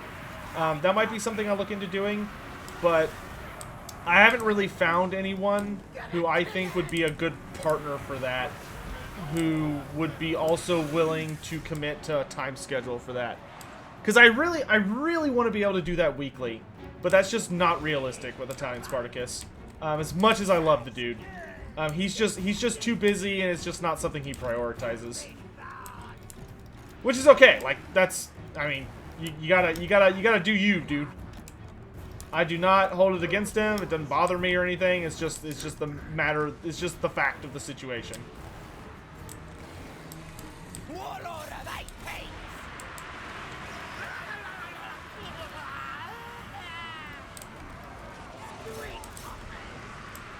Man, the Fanatics absolutely bodied those Iron Breakers. Yeah, 238 kills. Sit down with Sotek. Yeah, I know a lot of the stuff I'm talking about the SFO guys have already done. You know what I'm gonna... one thing I'll say, and one thing that I don't think I say enough, and probably need to spend more time talking about, is that modders are such a absurdly good lifeblood for this community, because at the end of the day, they're the experimenters. You know, they tend to invent a lot of ideas that I cannot go as far as to say that CA uses them, but I can certainly go as far as to say that CA is able to maybe see test runs of certain kinds of ideas that they've thought about using, but maybe they haven't gotten around to yet, or maybe they might consider it a bit extreme or whatever.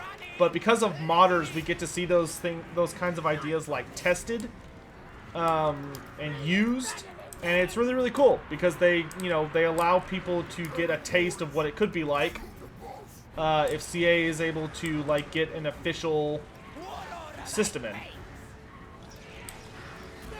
That being said, I will always prefer like the real thing, so to speak, but god damn do I appreciate modders, dude. Like, those guys are down in the trenches all the time, and a lot of the time doing it for free, or just out of the good of their hearts, or because they're bored, who knows. And they are truly the lifeblood of the community, hands down. Especially for single player. Like, multiplayer, at least they kind of got their own thing going right now, and they're doing really well. But, dear lord, single player would be there are some campaigns I think would not be playable without the modding community behind it.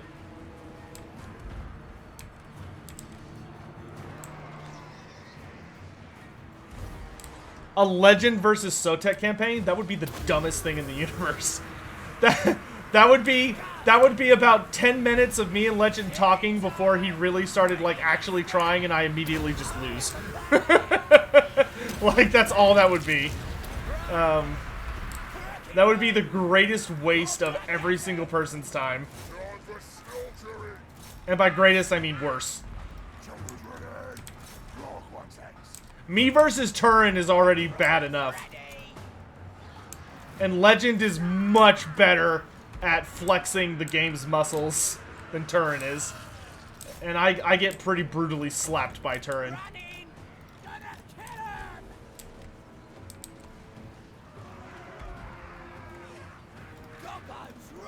Okay, we just need to kill the Halkenhoff here.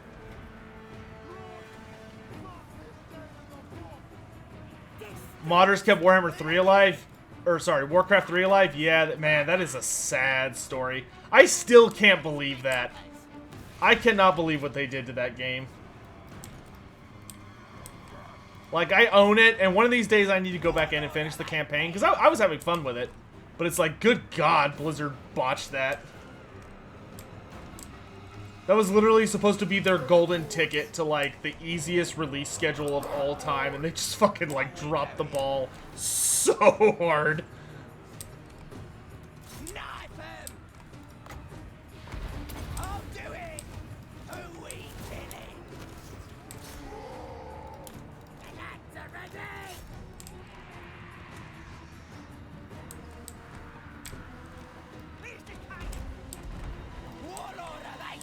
As long as his melee defense is down, he should be a pretty easy kill.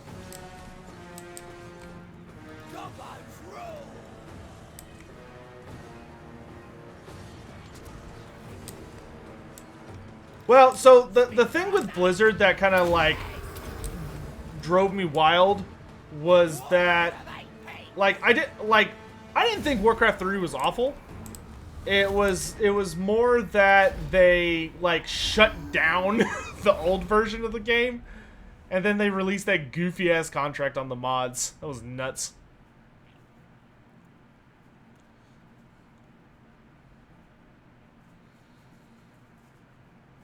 Blizzard good? Nah, not in this house.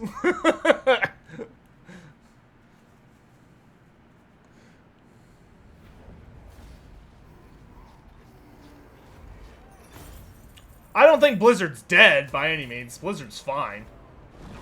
I just think they botched the release of that game something fierce.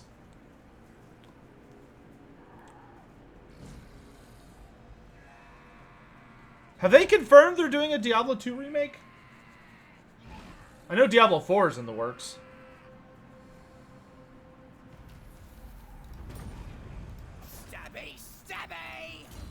Alright, what are we at? Let's go ahead and get underbosses and the nasty skulker. Oh, that means I can get a Night Goblin Shaman. Yeah! We'll do that in a hot minute.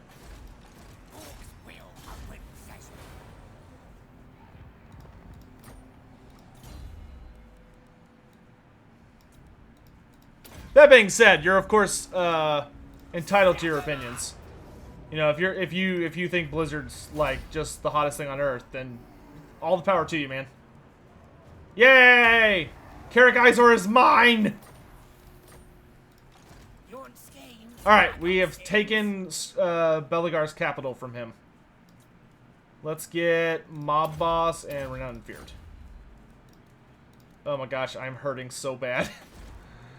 Everything hurts! Let's do growth for right now. Skarsnik!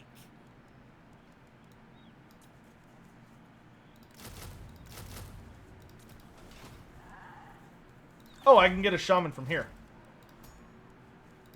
Determined? I can do better.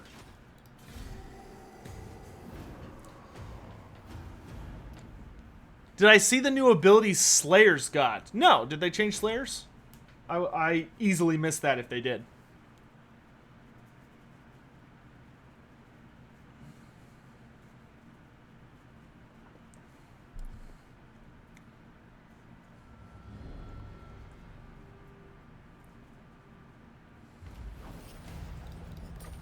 Warcraft has outlasted Warhammer Fantasy. I don't feel like that's a fair comparison. Those are two very different markets. Saying a video game outlasted a tabletop strategy game is not that's a weird perspective. They're not really competing markets.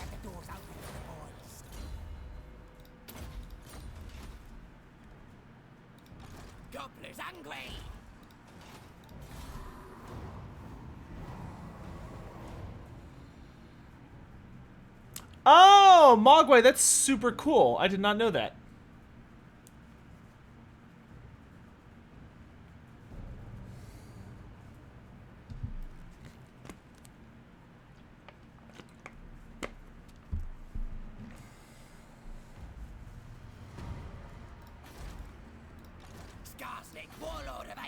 All right, we got some more squigs.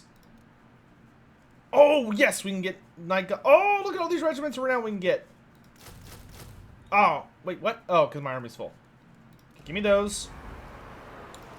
Get rid of these regular-ass losers.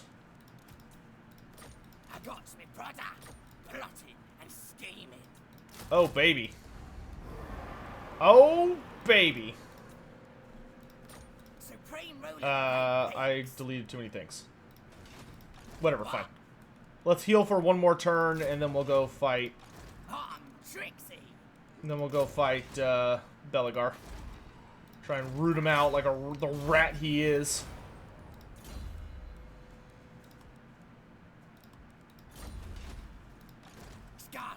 Oh, where's that shaman? Fleet-footed is actually not bad on. Oh, magic. Okay, yes. Spell time. Spell time indeed. I'm a schemer.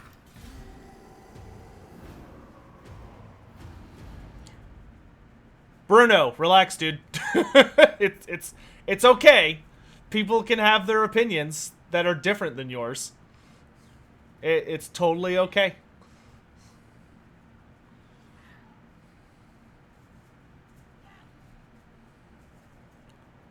Dude, James, you're speaking my language, brother.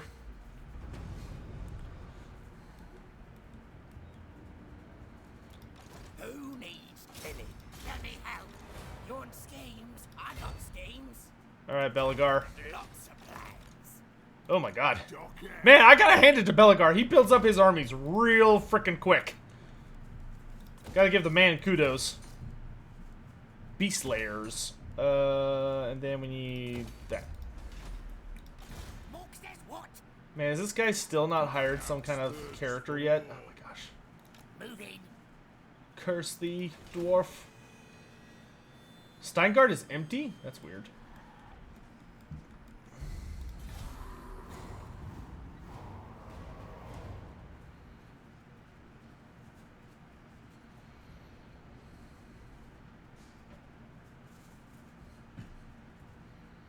Yeah, Mogwai, man, I agree with you 100%.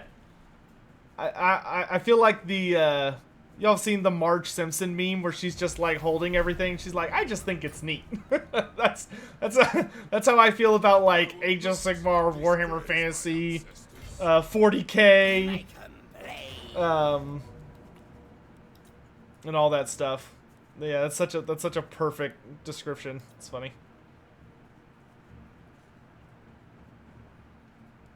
Okay, we're gonna lightning strike this fool. What are my predictions on Games Workshop The Old World? I have 0 predictions on Games Workshop The Old World because I don't know anything about it. Like, yeah, that we're getting Kislev, which is awesome, but I don't even know what time period it's taking place in. I don't know if they're going to be, like, bringing back everyone's favorite models. I don't know if it's going to be, like, they're completely changing the narrative. I don't know if it's going to be respectful to the lore we already have, or if it's instead going to be, like, a completely new thing. Like, I don't know jack about the old world, so I do not have any opinions on it. I am reserving all thoughts until I get some concrete information. Because that thing is just a big old flippin' mystery at this point.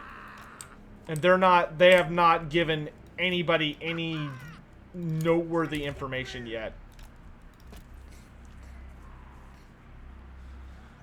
Oh, don't worry. We'll rename Gobbo, the shaman to be what his name should be.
Well, that did a somewhat significant amount of friendly fire.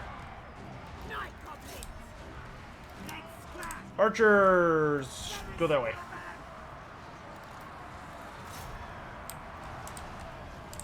Squigs, just kill everyone else. Should probably send my squig hoppers after that unit.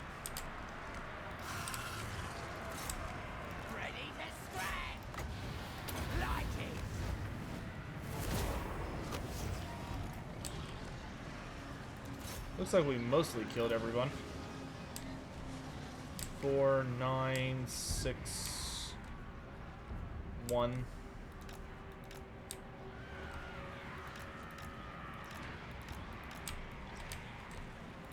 Go on, Dave.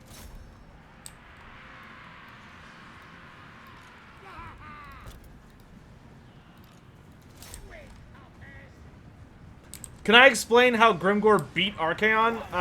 Well, that was in the Storm of Chaos, so that's not technically canon anymore. However, the way that Grimgor beat him in the Storm of Chaos was that Archaon was absolutely exhausted from fighting Vultan, who was the reincarnation and new avatar of Sigmar, and he was so tired, and his armor was torn up, and he was exhausted, and he had barely won. And as he was literally taking a breath, he heard someone running up behind him, and he turned around, and it was Grimgor Ironhide. And Grimgor ran up and just headbutted him, and he just like annihilated him. So he just headbutts Archaon right in the frickin' face, and then just beats the crap out of him until Archaon just falls on the ground. And then Grimgor lowers his axe to Archaon's neck and is like, "Ah, I win!" And then he just runs away. It was weird. Do I own a copy of The Art of Warhammer? I don't believe so.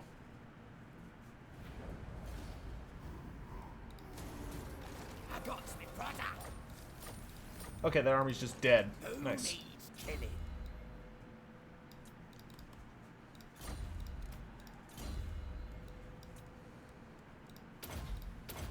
Okay, we're gonna rename our shaman to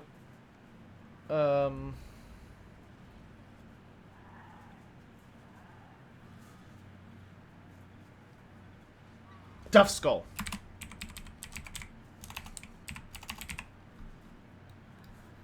That's the name of Skarsnik shaman. Took me a second, but I remembered it. Skarsnik, warlord of 8 peaks. Kalak Bufdar. He doesn't have any war machines? Awesome. This will be easy.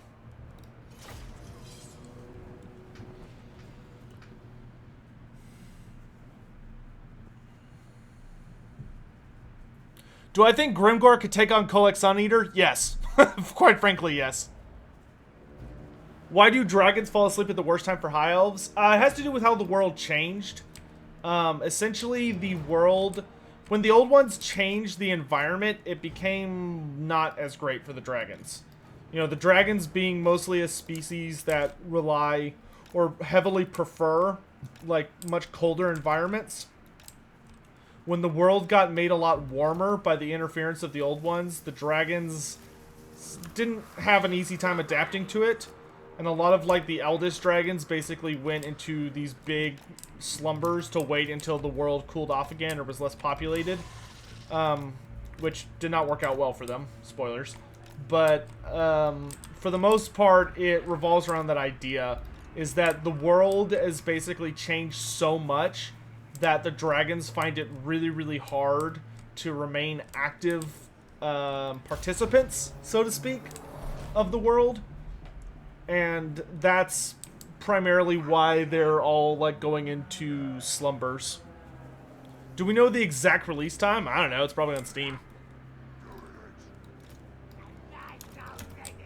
Alright, I'm gonna let my dipstick Wah take this fight.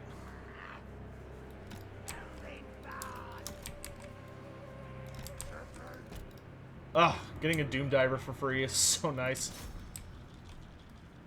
Alright, my army. Not you nerds. We're gonna move up to right there.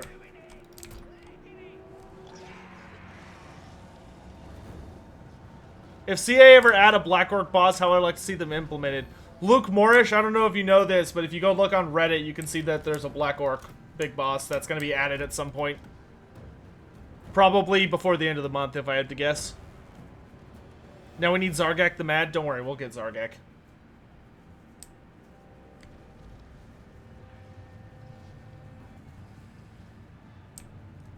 Yeah, it's a surprise. Except for Creative Assembly leaked it immediately.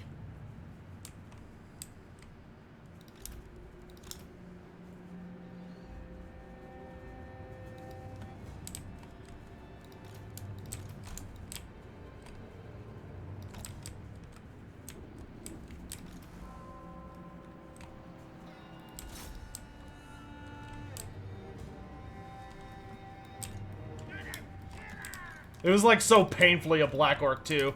It's literally like an identical copy of one of the like Black Orc boss sculpts that Games Workshop put out during Fantasy, and it's a beautiful sculpt. I'm really glad they went with that version.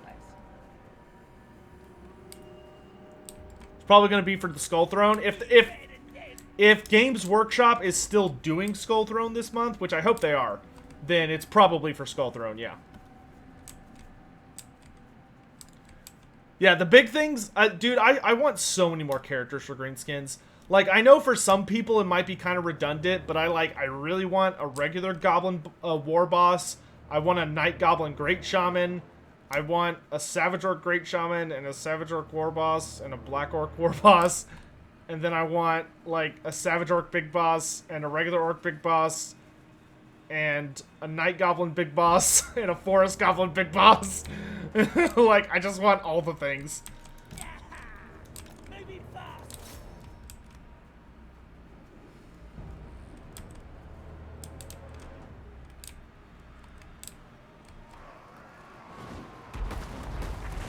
Nice hit. Is Kraken Rock the Black the largest entity in Warhammer? No. I would actually say the Sky Titans were larger than Kraken Rock. And Kraken Rock's huge, but I think the Sky Titans were bigger.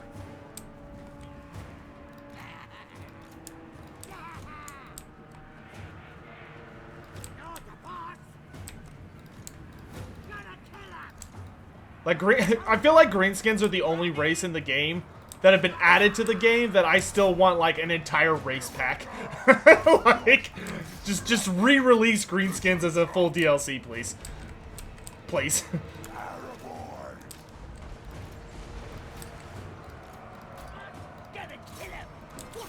Alright, kill them all.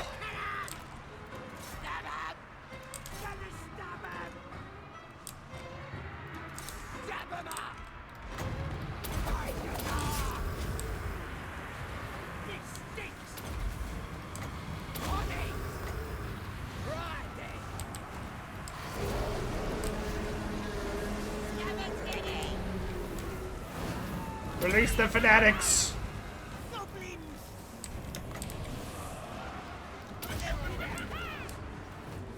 Oh no, my hoppers! I forgot about them.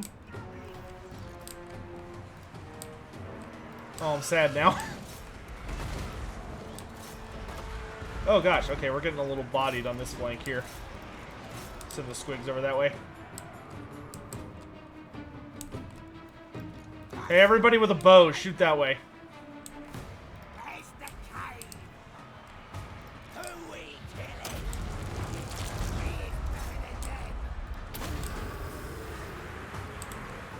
What are you nerds doing? Get your butts over here.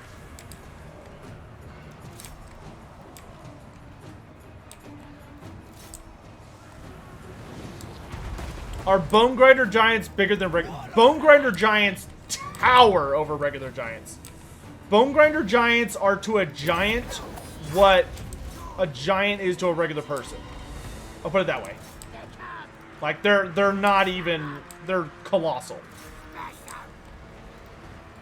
Or maybe like what a giant is to an ogre.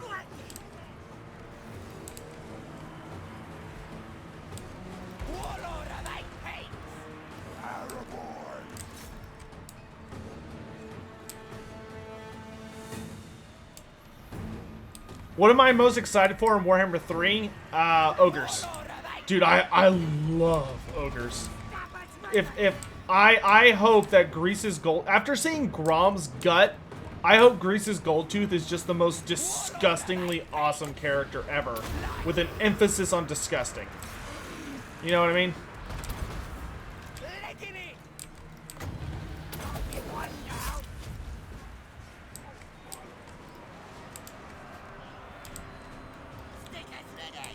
Like, I just want a model that's so grotesquely fat that I just fall in love with it instantly.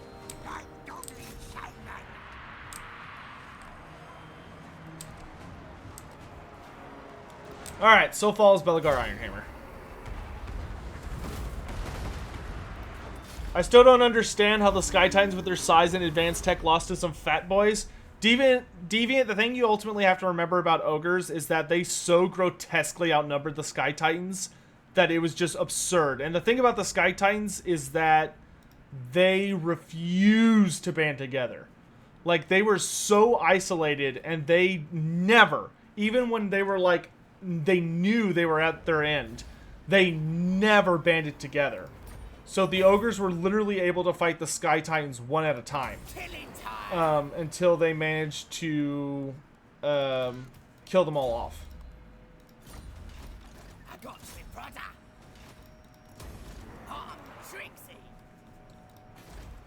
Dang it, he still has another settlement. I was kind of hoping that was the last one. Who needs? Don't worry, I heard the donation. I'll get to it in a second.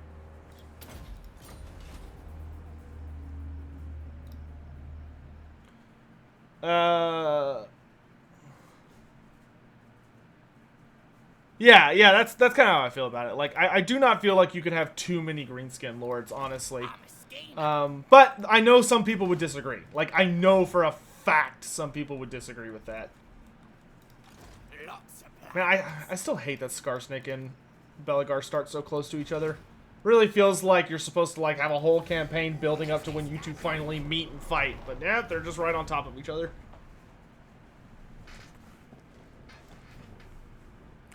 Do I play any other games? Yeah. Probably the games I spend the most time in. That I play right now. Warhammer Underworlds, I spend a pretty copious amount of time playing right now. I love that game. It gives me just like the perfect amount of competitive itch to like satisfy that multiplayer person in me. So I'm really enjoying that game. I'm also getting quite a kick out of... I'm also getting quite a kick out... What else have I been playing lately?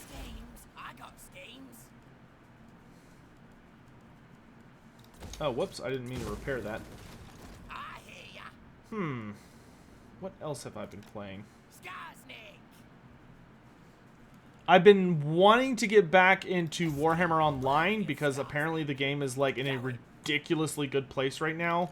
Like there's a ranked system for single player dueling that's like fully active and like a bunch of other crazy stuff. And it looks really impressive and I'd really like to start investing a lot of time into it. And maybe I'll do that once this DLC winds down. Lore-wise, what would be a better start location for Skarsnik? Carrick 8 Peaks. Goose, thanks so much for the tip, my dude. When ogres come, will I rename a warlord a tyrant Shrek? Probably not. Though I say that, but then I have the unfortunate feeling that I'll be like, oh, hey, people can donate to change the name of a character, and someone's going to donate like $100 to make something named Shrek just to spite me. Sounds like a good idea. 2 in 1. Can you rename units? Yeah. I like a good plan.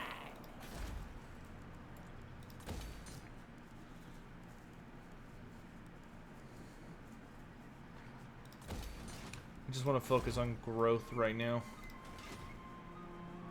I need to get a second army going.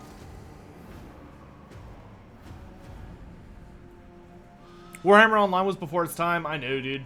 I think if Warhammer Online had come out nowadays when the MMO market is a lot quieter, it probably would have been much more successful. Warhammer Online is only private servers these days? Yes, but private servers that anyone can join. They're not, like, truly private. Do the Regiment of Renowns get scrap upgrades? Yes.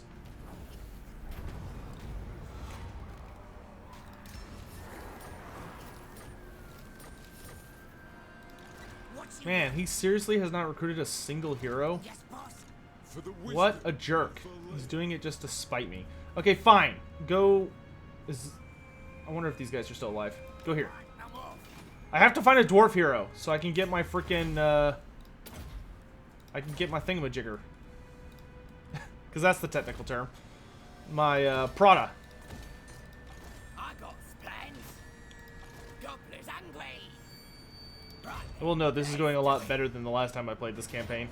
Last time I played this campaign, I tried to, like, come through and defeat, Belegar, and it did not go well.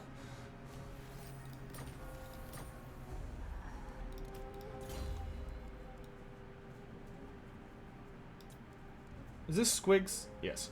Okay. Give me... Let's go... Nah. We'll save the ambush stuff for last, because it's just... never works.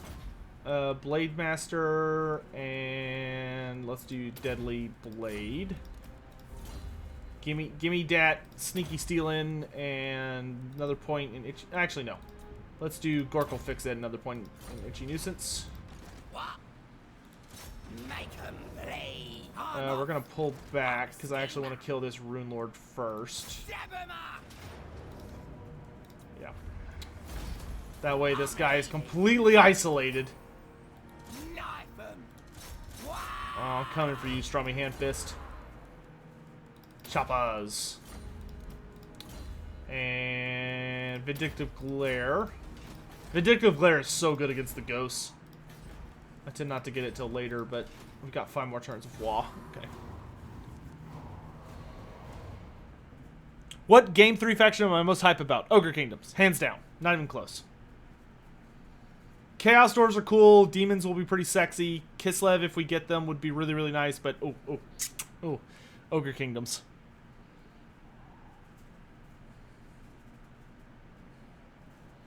Can dwarves and orcs be friends? I don't think you know very much about dwarves. You get on their bad side one time, and guess what? That is your new home for the rest of eternity. All right, let's spend some more scrap on wolf breeding. I got plans. Is this guy standing outside? Oh yeah, because it's just like an individual character. Yeah, here. Who needs killing? Silly goose. Do I think ogres will have a lot of Noblar units? My current prediction is that they'll have like 4.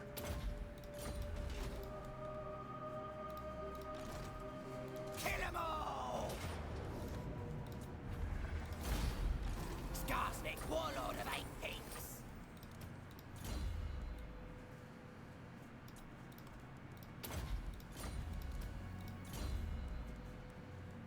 Night Shroud is kind of good, but I want to get Super Accursed to Bad Moon. Super cheap. And goodbye. I don't even want to fight that. We're doing pretty good on money, but I'm going to sack it anyway. Stabby, stabby! I'm going to sack it anyway. Dead. Watch, he's going to frickin' confederate with somebody, like, right now. And I'm going to be like, I should have killed him.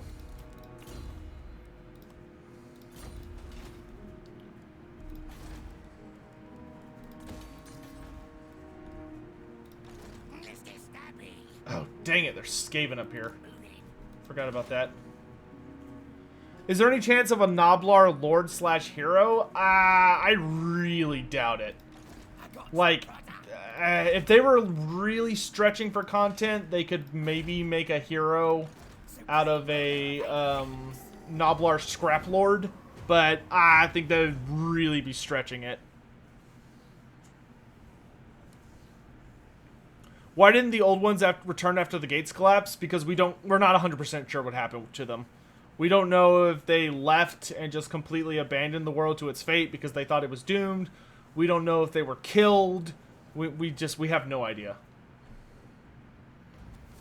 There are a lot of theories, and that's like one of the funnest things to speculate about, in my opinion. But nobody knows for sure. Let's get Rachnik Spiderclaw. Because he's my favorite. Goodbye, Belagar. Rip. Can I get an F in chat for Belagar? Yes, he's dead. Awesome. Skarsnik. Down in the ditch where he belongs. When I'm playing this campaign. Don't worry, don't worry, Belagar, baby. I still love you. All right. Belagar is dead. All is well. You need me.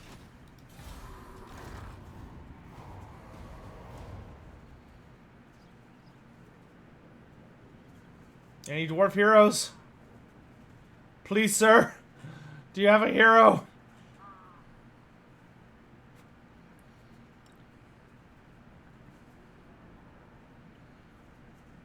If Valkia got introduced, would she be Norse God of Chaos? She would almost assuredly be Warriors of Chaos. She better be Warriors of Chaos. All right, chat. It's time. It's time for the lore question. So this is going out to Twitch and YouTube. I'm going to ask you guys a lore question. If you answer it correctly, you will win a copy. Well, if you're the first person to answer it correctly,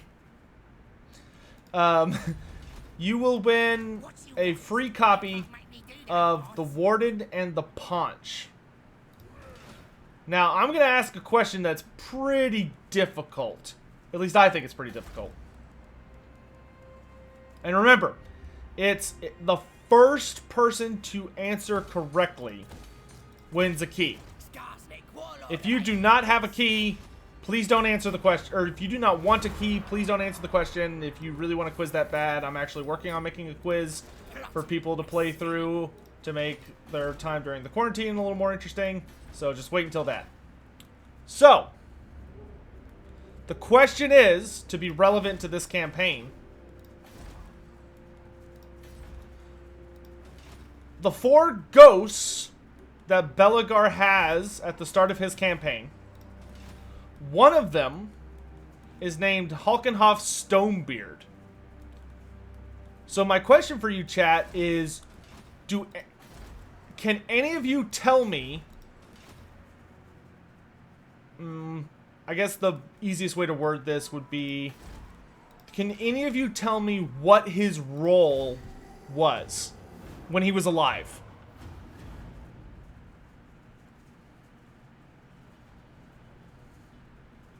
Engineer? Nope. He had a job. Slayer? Nope.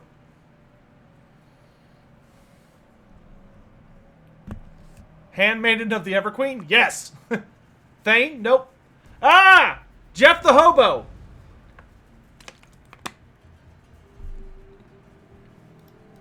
Jeff the Hobo, first person I saw. He was a gatekeeper. He was the gatekeeper of Karak 8 Peaks.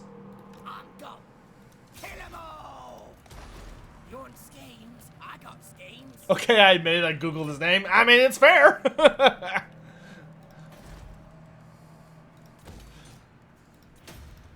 As much as I would love to ask questions that you couldn't Google, I have a very strong suspicion that nobody would answer it. He was the gatekeeper of Karak 8 Peaks. So, Jeff the Hobo, if you would be so kind as to message me on either Twitter or Discord, I will get you your key. Nice job.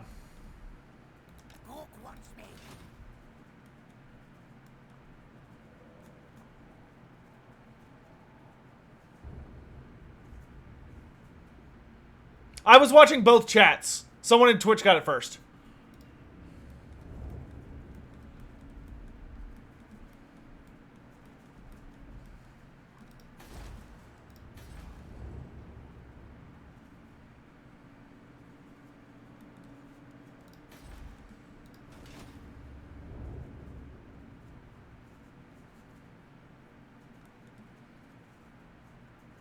Tell you what I'll do.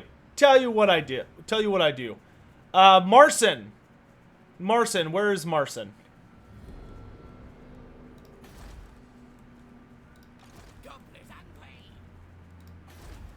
Marcin, shoot me a message. I will also provide you a key. We'll give a key to the first person who had it on YouTube and the first person who had it on Twitch. That's only fair. Twitch did have a slightly unfair advantage due to not having as much of a delay for whatever reason. So both of you guys will get a key. I'll just buy one. So Marcin Chico, oh gosh, Chikaki, Chikochi, Marcin Chikaki, Chichaki. I like that one. Chichaki. Marcin Chichaki. Shoot me a message on Discord or Twitch. And Jeff the Hobo, shoot me a message on Discord or Twitch, and I will get you guys your keys. Thanks for playing.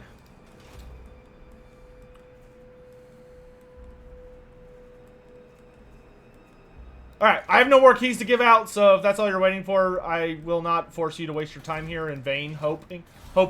I hope to do another giveaway sometime before the DLC comes out with my own money.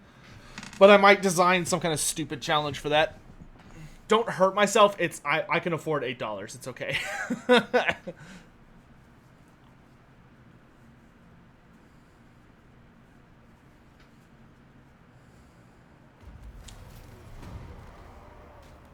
was almost gonna say gatekeeper, but I thought it was the other ghost. Yeah. Alright, we successfully finished our wall. Dude, look! Look at that! We got a feral hydra and a lava Ragnarok? Holy shit, give me that hydra. Dude, we got a fucking hydra for Skarsnik? That's so awesome. That's the first time I've gotten one of those. Woo! Oh man, I'm excited now. That woke me up. Alright, Skarsnik. Let's... I don't need this Ragnarok now. I'm gonna get rid of it. I don't like having an Ragnarok in Skarsnik's army. It rubs me the wrong way. Let's go ahead and get Spider Worship real quick before we get Rachnik. Because Rachnik is where our Lava Ragnarok's gonna go. You kidnapped a Hydra from its natural habitat? I did. It's true. I confess. Alright, get rid of these normal-ass Night Goblins. Skarsnik. And let's actually keep the regular Goblin Archers because they have AP, whereas these ones don't. Which is kind of a bummer. You can get longer range.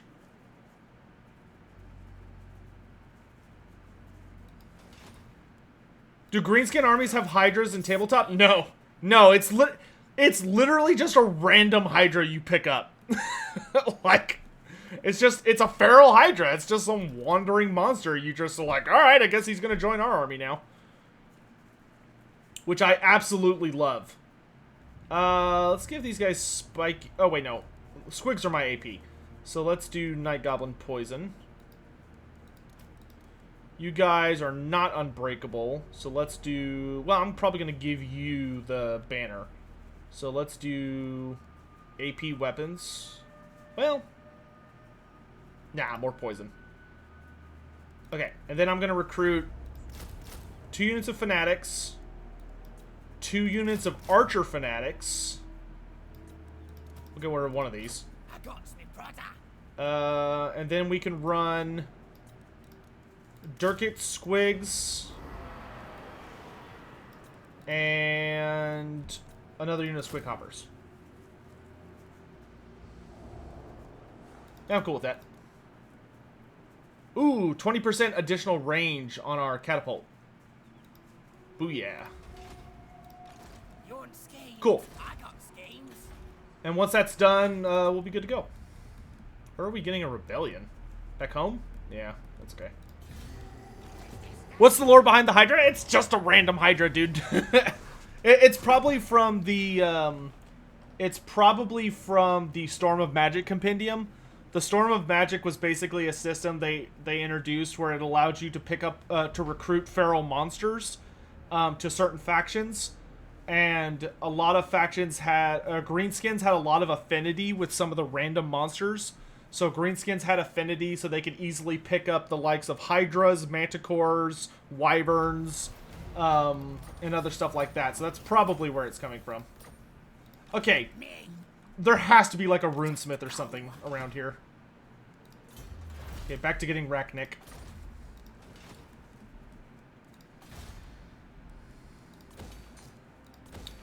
More growth!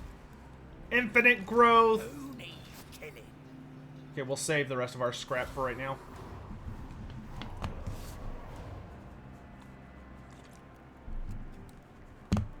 Is it lore friendly to kidnap a Hydra? I don't care. I'm doing it.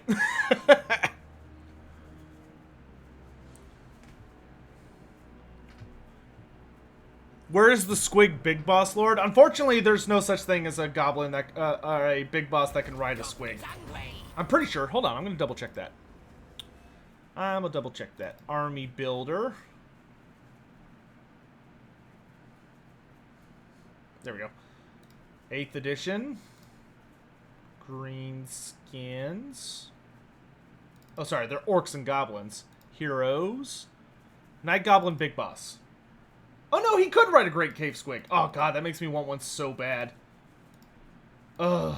I would love to have a hero Squig Boss. Oh god, I would be so happy. CA, please. Good lord, that army is growing very quickly. Should probably put someone in charge here. Wait, what? Why can I not recruit?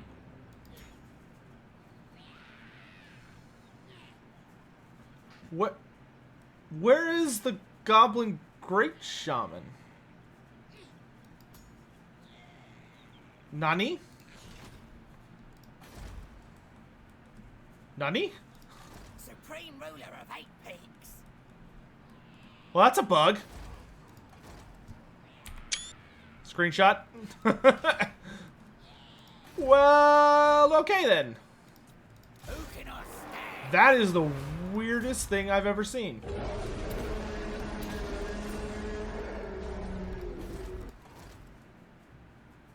Now I can only recruit Orc War Boss. What is happening with my lords? Welp. This is new. Must be something they just introduced. No, you shouldn't need a building for a lord. Josh Danzel, thanks very, very much for the tip, my dude. Not sure how you want to handle the donations, but feel free to grab 2 more keys on me. Thoughts on the Greenskins and High Elves going into Game 3 after this DLC? And a good... Yeah, the High Elves and the Greenskins are in an excellent spot right now. I would personally really, really like the Greenskins to just get some more characters. But I do hope we get like a really big Orc DLC down the line. Are there seriously no Orc heroes? Or Dwarf heroes? Alright. So that gentleman was so kind as to basically purchase you in chat another 2 Oh wait, no, there's one now. Okay, so that's weird. So it's only showing them when they're available, but if I buy them, it like vanishes the character. That's super silly. You need me. They probably should fix that. That's a little silly looking. And gave me a minor heart attack.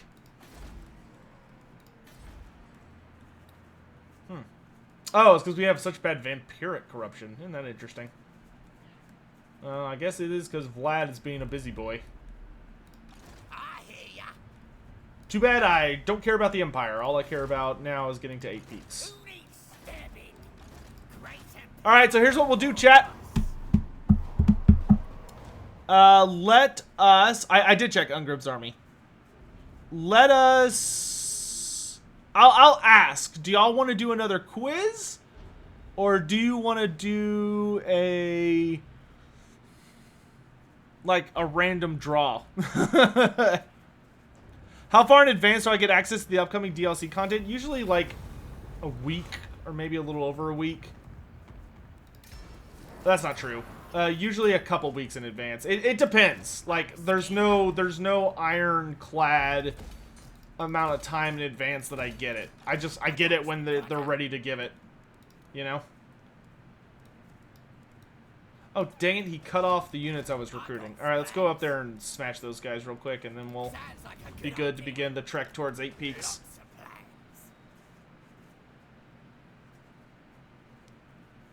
Twitch wants a quiz. YouTube is definitely in the random category. Alright, so here's what we'll do. Is... Oh, hey, Kiro's still here. Perfect. We'll do a random draw on, we'll do a random draw over on YouTube. So, Kiro, I'll make it easier on you, Kiro. You don't have to pick anyone. Well, okay. Kiro, here's the thing. I can only see so many people at once on YouTube, and it gets, like, super freaking hectic. And I don't want to have to, like, drag out my window and do a bunch of stuff. So, I'll offer you, Kiro, one of 2 options. Either... Oh, no, there's a hero. Stay right there.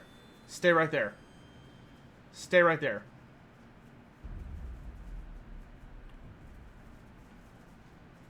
Now come back. After him.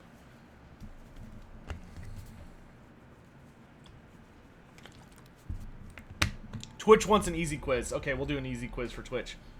Kiro, would you rather have people submit a keyword and you just count how many there are and then do a random number generator? Or would you rather everybody, like, say a thing and... Yeah, critical success! Raise or sack 3 different dwarf settlements. Oh my god.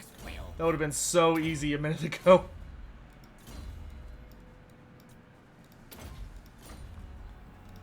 Orc Boss can help you. If you want to phone a line. What is sucking it do you want?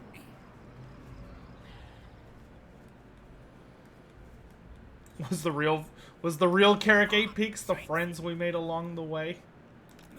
I mean, do we constantly battle over our friends to the death in a horrible, never-ending escapade over a bottomless pit of agony and suffering, in that case, then yes.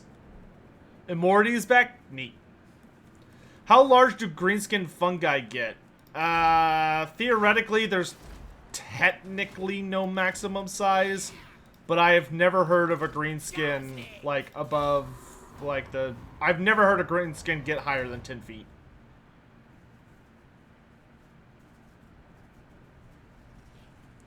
No, people spam the keyword constantly. Trying to think. Okay. Alright, here's the way it's going to work. I'm going to give you guys a keyword.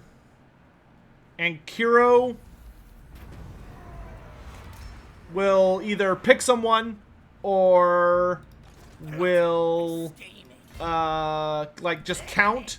However, you may only enter one time if you want the key. So I will say type X and you will do it once. If you do it more than once, you're disqualified. Too bad, it's over.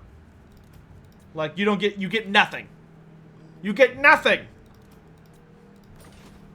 So, with that in mind,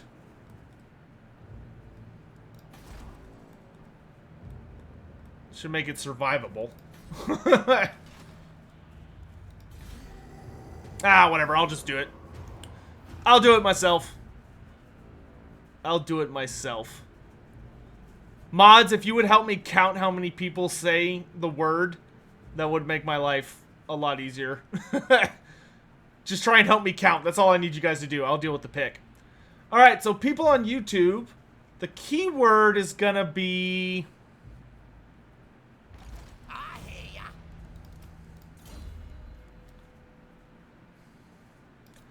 Keyword is gonna be...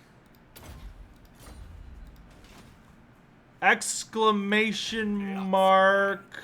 I like a good plan. exclamation mark plan.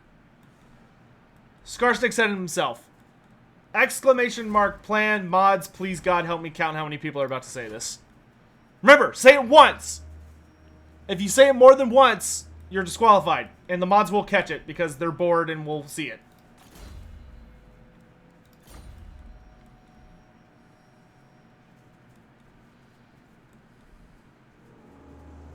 Jeff the Hobo, you're disqualified.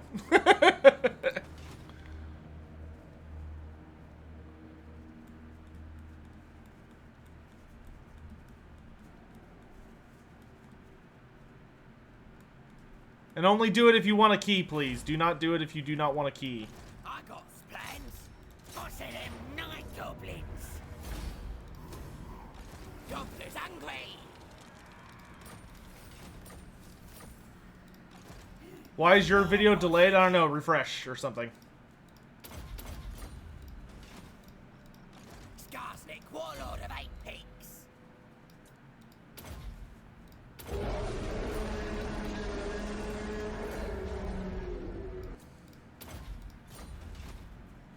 Mods, if you could help me get a rough estimate of how many people are saying that, I would really appreciate it.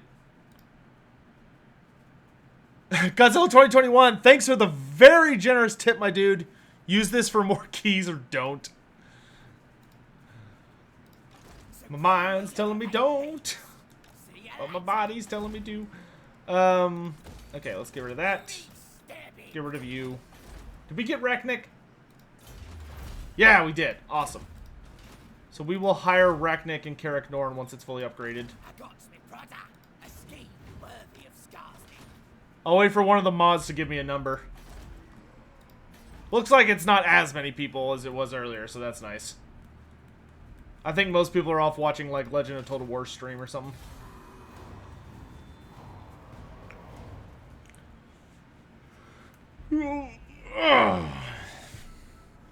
Just a quick note, what kind of key? Warden in the Paunch. Or, I guess it could be any Lord Pack key. But it would probably be Warden in the Paunch. It could be any Lord Pack.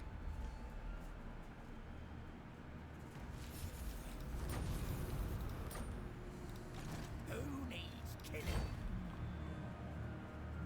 I'm out to it. To 8 peaks. Actually, I should probably get a wall going before I go to 8 peaks.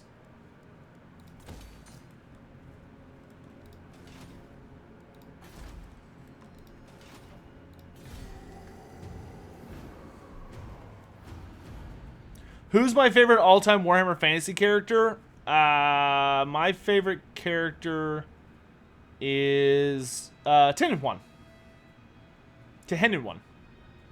How's the Order Tide so far? It's still a thing, but it takes a little longer for it to get going, and sometimes it doesn't happen. 65, says Warboss. Kiro says 72. We'll go with the bigger number. We'll err on the side of caution. Random number generator. Minimum 1, maximum 72. Skarsnik dictates that I do it 5 times. 1, 2, 3, 4, 5. Number 60. Number 60. God damn, that's a big number. It's annoying. Let's see. 1, 2, 3, 4, 5, 6, 7, 8, 9, 10, 11, 12, 13, 14, 15, 16, 17, 18, 19, 20. Nobody else count. I'm the only one counting. 1, 2, 3, 4, 5, 6, 7, 8, 9, 30. 1, 2, 3, 4, 5, 6, 7, 8, 9, 40. 1, 2, 3, 4, 5, 6, 7, 8, 9, 50. 1, 2, 3, 4, 5, 6, 7, 8, 9, 60. Chris Lofton. Chris Lofton is our YouTube key boy. He is the lad of keys. Congrats, my dude. Message me on Twitch or on YouTube. Or sorry, Twitter or YouTube. And I will get you a key. Oh man, dude, the biggest stunty trophy is so sexy. 20% cost on all buildings and 12% weapon strength faction wide. So good.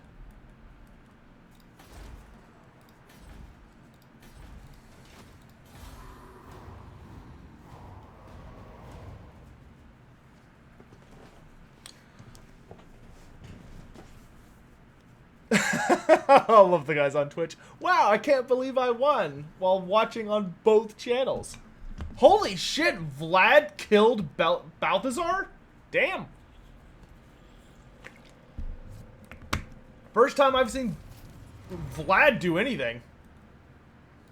Prithee, cease your noise, cretinous. Good for him. Look at him conquering territory. You want schemes? I got schemes. Make 'em Alright, let's blow up this dwarf base on our way over. Because, why not? Wait, what the fuck? Ugh.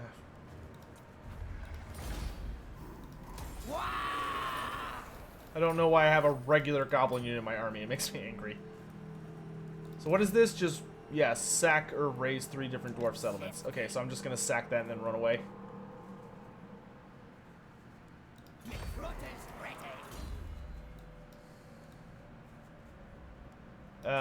Madcap. And Sneaky Stealing.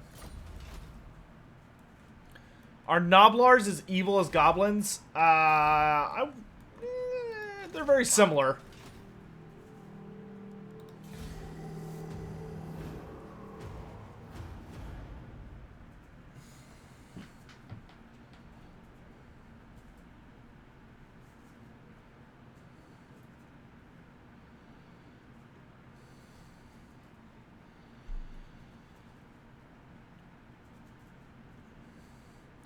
Do I think vampire counts are getting any love anytime soon? No. No. I think CA is done with vampires for a good bit, unfortunately. Okay, I do want to make a pit stop somewhere.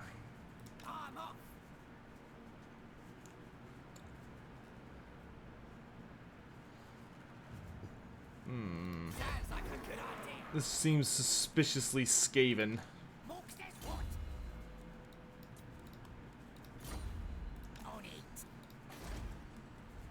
You need me. What units did I lose? Oh, that's right. I got canceled from recruiting. That's what happened. Who needs killing? I want one more archer fanatic unit. All right, Twitch. Here's your quiz. It'll be an easier one. Let's see. What's a good easy one that's at least somewhat relevant to what we're doing today?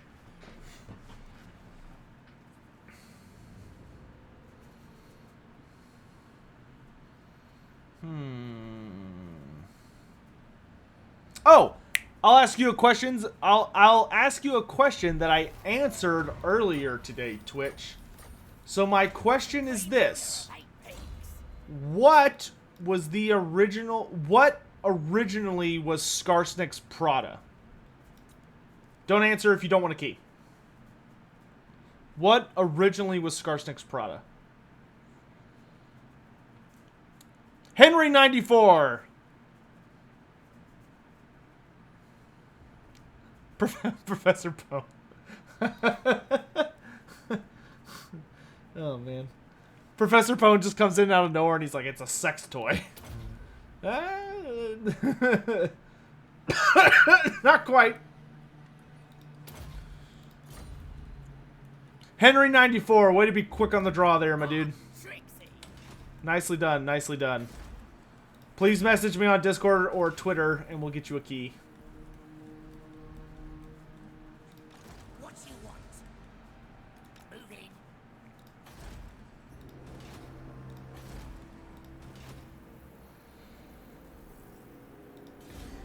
Do I think Vampire Count should have a Confederation mechanic like Norska Greenskins? Please God, no.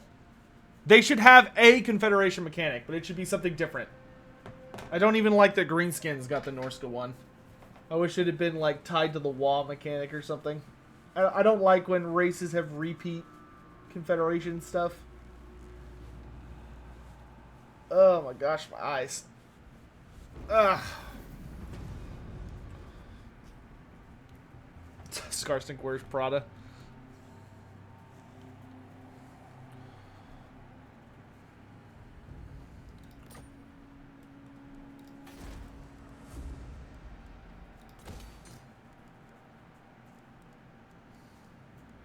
See, spider units and trolls maybe? Or shooty things? Yeah, let's go with shooty things route. Plotting and scheming. I am very suspicious. I do not think Varenka Hills is actually empty. Oh no, it's Clan Ferric. Who the hell is Clan Ferric? Well, whatever, I'm gonna kill him. Or should I wait? Maybe I should wait. No point in starting a fight with a faction until I'm closer to the 8 peaks.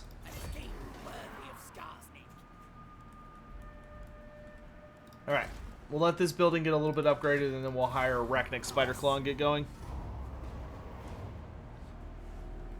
Nerd Rage Fred raiding with a party of 309. Thanks for the raid, my dude. Appreciate it. Welcome, welcome.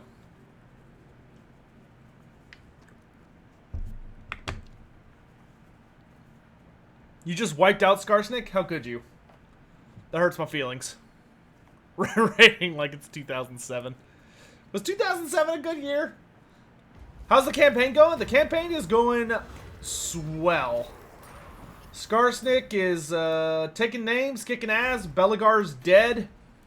We're making our way towards the 8 peaks now, though we're going to have to figure out a clever way to get a wall going if we really want to take it easily. Because I have a suspicion that it's well fortified.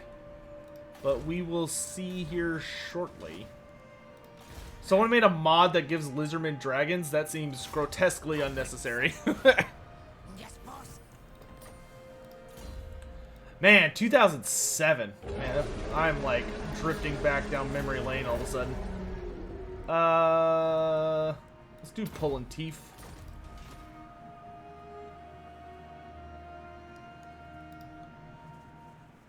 Bulwark coming in hard with a $20 tip. No message. Thank you, dude. Really appreciate it.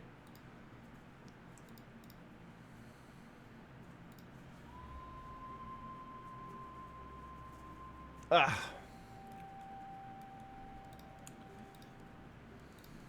What year is bad compared against 2020? Fair point. Can't argue with that, my dude. Good gracious. Alright, let's,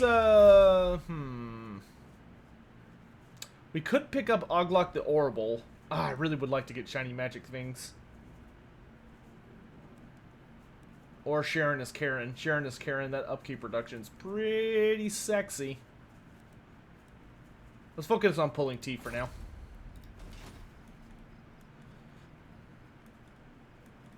But yes, this campaign is actually going very, very well. We're almost to 8 peaks. We've secured a little bit of territory. Vlad von Karstein is doing surprisingly well, as are the vampire counts. And I think, well, we've got non-aggression with. We had non-aggression with Vlad, didn't we? Weird. I could have sworn we did. But we're gonna stay out of the vampires' business, and hopefully they'll stay out of ours. Did they fix Vlad's start position? No.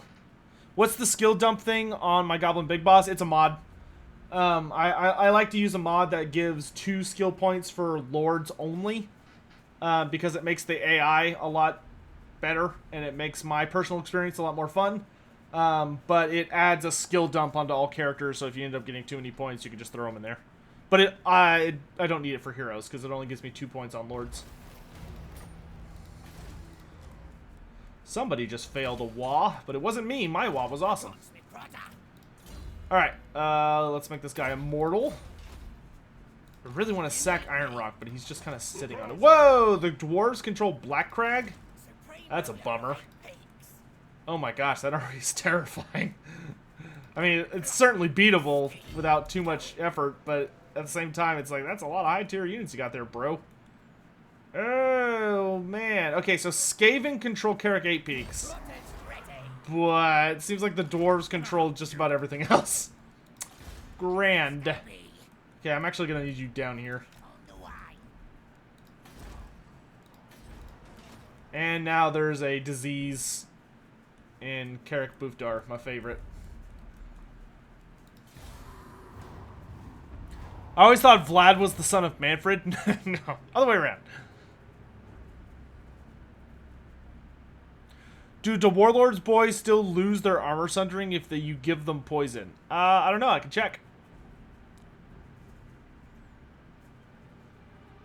Are there any new buildings added in the world in the WEM? What is the WEM? Is that just like a way of saying world map or something? Nope. Looks like I still have my armor sundering. I mean, I have to test it in combat probably, but looks like it's still there. Maybe I could just take this super easy. Looks like Clan Moors has it. Clan Moors does have it. But is it guarded? No, but it is kind of a high rank. Screw it, let's take it! Queek isn't home! Oh, okay. Yeah, we could take this easy. We'll fight it, just because taking the 8 peaks is always a good time. Let's put this on you. And then let's storm the hold. Come back to the Wild Hogs next season? I don't know, man. I'm kind of enjoying not being frustrated by Blood Bowl.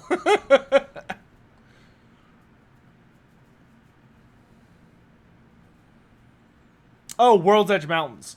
Yeah, well, I put out a video a few days back, or maybe like a week ago, that has all of the new buildings except one. It has all the new buildings except the one for Azhag in Nagashazar. But yeah, there are a number of new buildings in the World's Edge Mountains. Not a crazy amount, but a decent amount. I think we're just gonna... I kind of don't want to climb the walls, though. I'd rather go through the gate. Because if I go through the gate, I can use my fanatics. And I have a lot of fanatics. Like, a lot.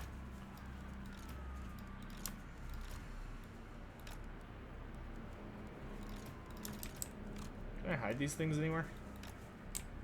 No, but they're gonna need to be back here to defend this stuff. At least we got our Feral Hydra!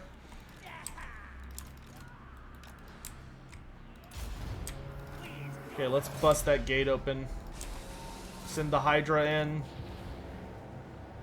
we'll make him invisible here in a hot second. Why does Skarsnik have a Hydra? Because it's awesome. I got him from a successful WA. Alright, he's invisible now. Hopefully. Yes, he is. Okay. Go, my precious. Alright, let's move up all our archers. Let's move our squigs to about here. Wait, what is... Oh, that's the catapults. Okay. Oh, good. They still can't see him. Awesome. God, I love that ability. Ignore them. Archers, give him a pepperin'. Just a little one.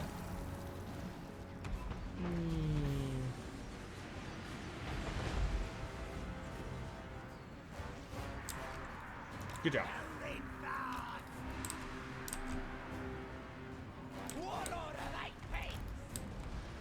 Okay, he'll be through that gate in no time. Night Gobbos. That's rad. Squigs, you're with us. How do I recruit the Wyvern / Hydra in your normal army? So what happens is when you complete a successful WA, depending on the difficulty level of your WA, so if you're going for like a big trophy, a bigger trophy, or the biggest trophy, depending on the level of your WA, you will get a better or worse reward once you complete your WA. So I did the biggest WA, meaning I had like a ton of difficult stuff. Or I got the biggest dwarf trophy. So as a reward for completing my WA successfully, I was able to get a lava, a Ragnarok spider, and a feral hydra. And I love my feral hydra. He's precious. All right, let's announce ourselves.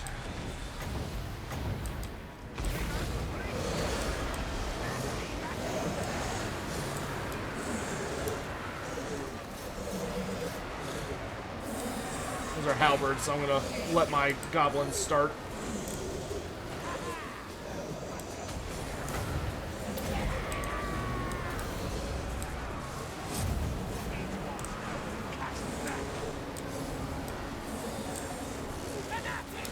Well, let's get this party started.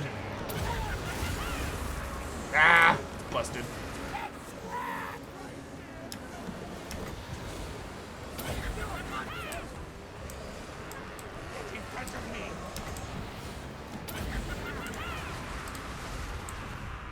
Some of the maps are pretty finicky with the fanatics, but you can still at least get them to do quite a bit of damage where they pop up.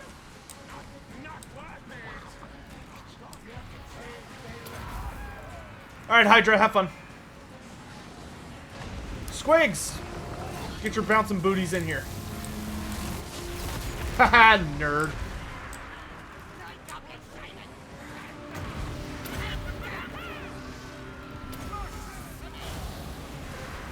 How long does it take for a greenskin fungus to start producing actual greenskins? Depends on the quality of the fungus. Sometimes it can be as little as a few weeks. Sometimes it can be as long as years or decades. It just depends. There's no, like, ironclad system for that.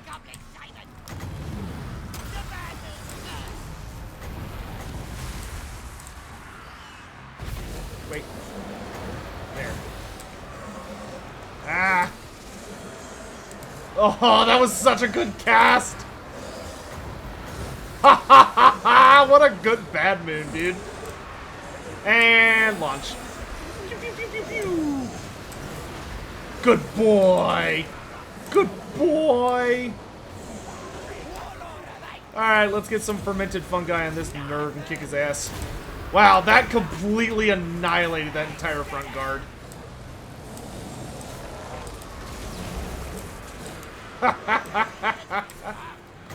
Way to go, dude. Big boss putting in, or Night Shaman putting in work.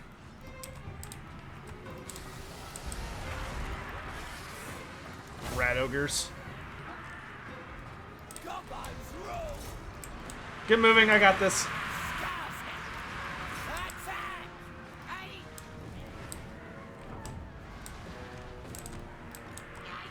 Arrows! God, I hate Warlock Engineers so much. What are we doing?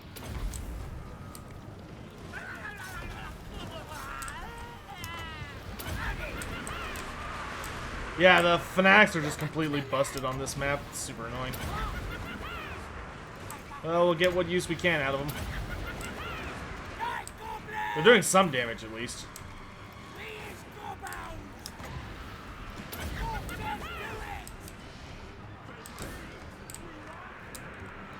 Ready to scrap! Stickers ready! Moving fast! Alright, bring in the squick hoppers. Get these archers inside. Come on! You first! Everybody in! Let's scrap! On it! Warlord of Eight Peaks! Goblins! Oh man, those things are making me mad. Oh, I forgot about my wall. Whoops. Let's get a Curse of the Bad Moon over here. Guns are ready! Moving fast!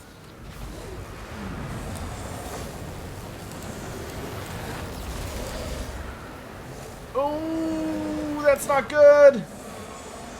Ah!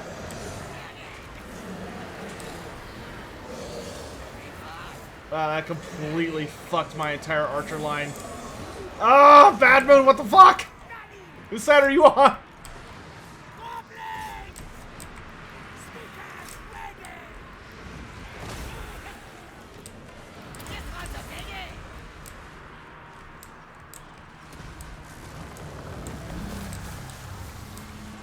Warlord of Eight Peaks! Oops, that's not what I wanted. This is what I wanted. Yes! On it! Right! Wrap 'em up! Alright, we busted through here. Winging it! Moving fast! God, there's so many frickin' storm vermin here. Good lord.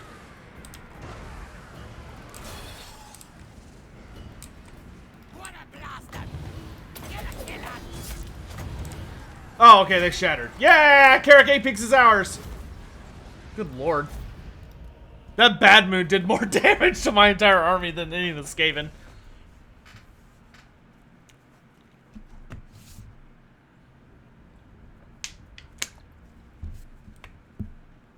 Sweet Sire, thanks so much for using your Twitch Prime thing here, my dude. Appreciate it. Do I think they should add a greenskin fungus mechanic into the game? Nah, I think it's fine the way it is. Do I have a list of recommended mods? Sure. The only mod that I use that actually affect... Yay, we took care of K-Peaks. Nice. About Zoggin time. The only mod that I use that is worth discussion is the 2 skill points for Lords only mod. Which the one I use it's just a matter of finding one that works. Quite frankly. And the best one I have found right now... Oh, this is the only place I can build orc buildings, isn't it? The best one that I have... Sebidee has one. S-E-B-I-D-E-E. That usually works, but if that one doesn't work, there's also... I'd have to look it up. But you can literally just go on and search... like 2 skill points, and you'll find it pretty easy. Alright. 8 Peaks are back in proper hands, boys. You scuttle your little butt down here. We smacked that head taker git pretty good.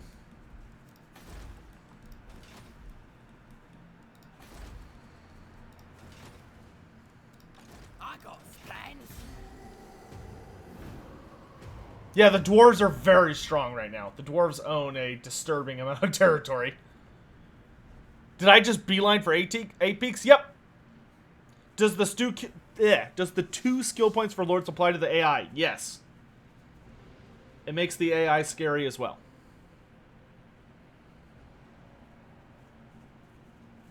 Yeah, AV Pec stream, that's a little much. See, let's do Angry Gods. Let's get cheaper sneaky stabbing. Oh man, now we're cooking. Now we're cooking. All right, let's go ahead and recruit. Actually, I guess we'll wait. I want to get this to level 4 because if you get this to a higher rank, you get better lords. And I'd really like Rachnik's Spiderclaw to come out. Oh man, that's 19 turns away. Yeah, we're not gonna wait that long. So yeah, let's just go ahead and recruit him because the sooner he starts fighting, the better. I guess we'll let Rachnik pick on the Empire. Workshop boys, Rachnik's Spiderclaw. The tribe's ready. You should be set. Let's start you off by giving you Don't Even Try It and Route Marcher. I'm gonna give you the Lava Arachnarok Spider. Death Creepers and the Arachnarok Queen. Right out the gates. And then we'll be able to start recruiting spiders next turn. But let's get a front line of Gobbos that we're gonna make super heavy armor. And then we'll get some regular Gobbos that we'll use as armor piercing archers. I might not need to do that, but we'll play that by ear. Yes, boss. Kill him. Let's get snappy. Good. Oh, and he's gonna need some big bosses actually. So let's get you like 2 big bosses. Oh, that's really good. Let's get snappy. Plus leadership and so Scavenge, Bloody Blade. So that's leadership and melee attack, and then this guy's just leadership. Perfect. What you want? Perfect. So our Goblos will be nice and strong. Vlad captured Nolan. Yes, Vlad has a bit of an empire going. Vlad is actually doing stuff. Everyone in chat is very proud. And it's a freaking miracle. I wish the Greenskins over here were doing as well. How long am I streaming today? I'll be wrapping up pretty soon. My throat's starting to hurt pretty bad. What mechanic could a Thanquil get in a DLC? Demon summoning. So we can get... Oh my god, Grimgore's dead? Ugh. That's the first time I've seen that happen. That's a little concerning. just a little.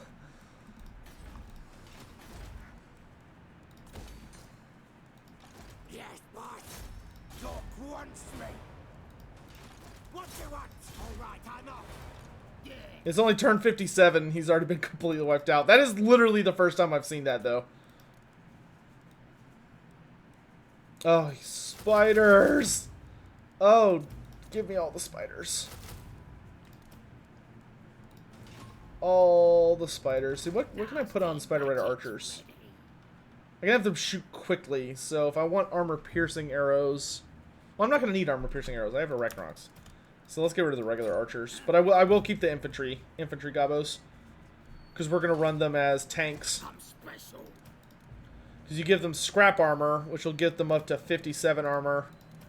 And then if you get Goblin Tide on the War Boss, that'll knock them up to like 72 armor.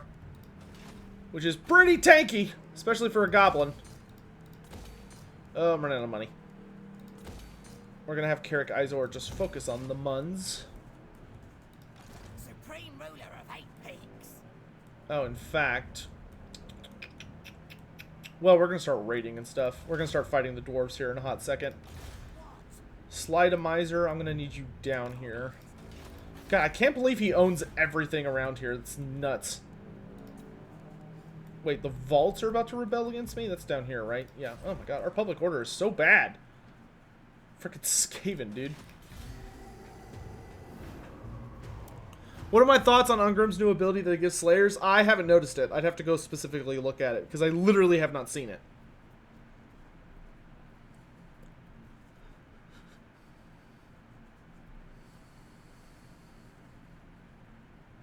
I love the armored squighopper model. Dude, the armored squighoppers are amazing. As soon as we unlock those from a WoW, we're just gonna like switch out all of our Gobbos or all of our squigs and squighoppers for armored squighoppers because they're just the best. They're so adorable in like a murdery way. So actually, let's send you to deal with this first. Then here, let's go up that tree. And for Skarsnik, we want a bigger garrison. Hey, Bulwark! Thanks so much for becoming a member on Twitch, my dude. Really appreciate it. Hope you enjoy all the emotes and all that stuff. Okay, let's use our ambush stance, because, I mean, we're supposed to be pretty good at it, so might as well start trying to use it. Yes, I would prefer Crown of Command, actually. Do I want the Shrieking Blade? Nah, for the damage. You there. I want you to be survivable. Oops, not that. Let's give you Tormentor Sword. Pigeon Plucker. Are you pushing a speed? Yeah, Crown of Command's fine.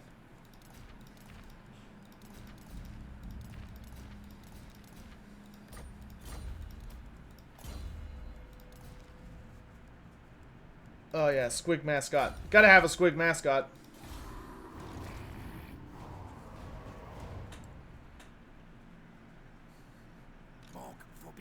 Shrieking Blade sucks yet it's still blue. I mean, causing, if you get it early especially, being able to cause terror on any character is pretty powerful. Ambush foiled, boo. Oh hey, it's Squeak Head Taker. Boop. And there goes Squeak Head Taker. Vermin Flail, nice. Bonus versus infantry is always appreciated.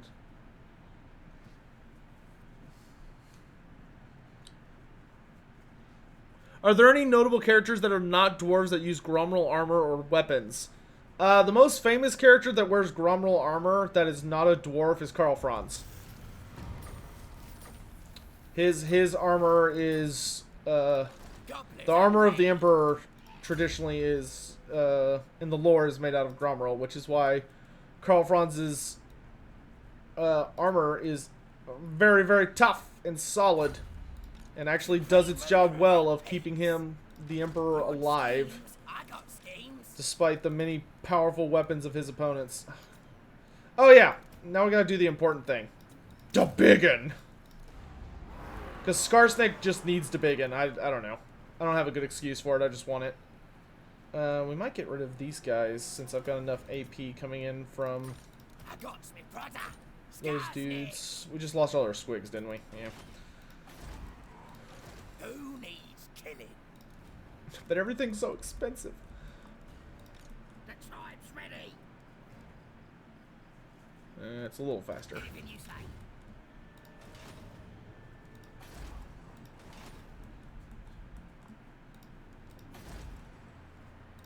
Plotting and scheming. At least we could just like run over. Supreme Oh god! peaks. Mika. Mika, I think you ambushed the wrong army, son. Marcin Chuchucky, thanks as well for becoming a member. Really appreciate it, my dude.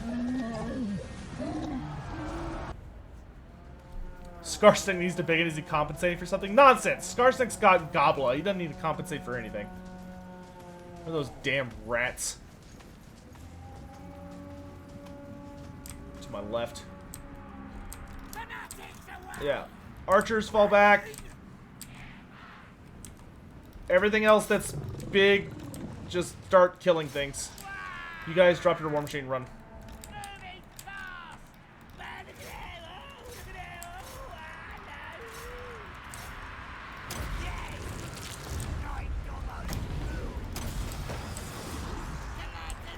Oh no, I'm being attacked. Oops. Oops. Oops.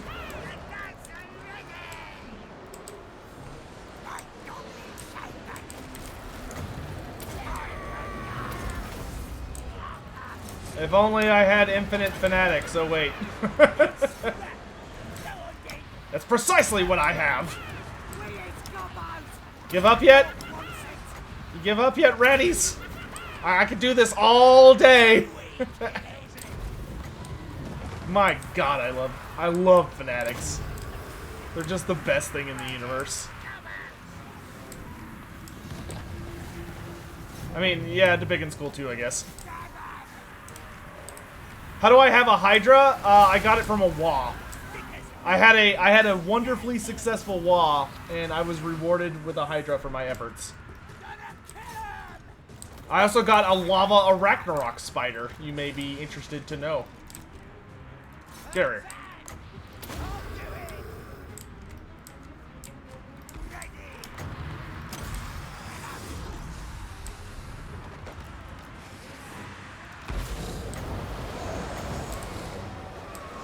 Beautiful.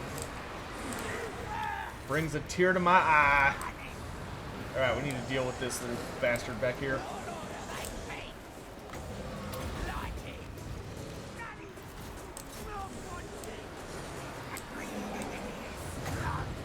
Whoops. That went a little zany there. Alright, let's start chucking.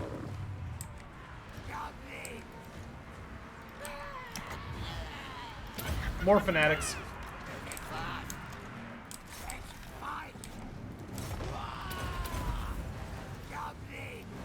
Okay, he's just gonna run away. I'm not gonna bother with that.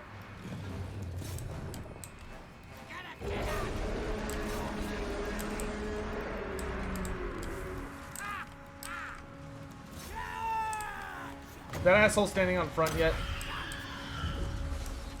Oh, I'm below him. That's probably the main issue.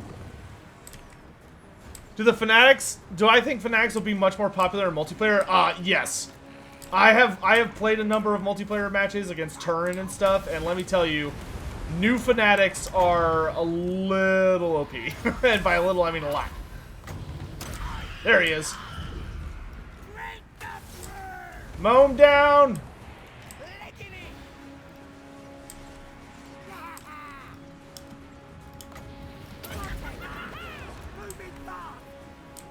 They're just so much easier to aim now. It's silly. Yeah, I don't think so. Why don't you slow down there, partner?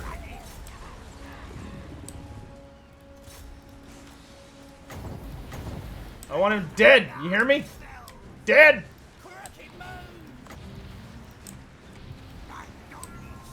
Oh, come on, you're almost there. And locked in place. Nerd.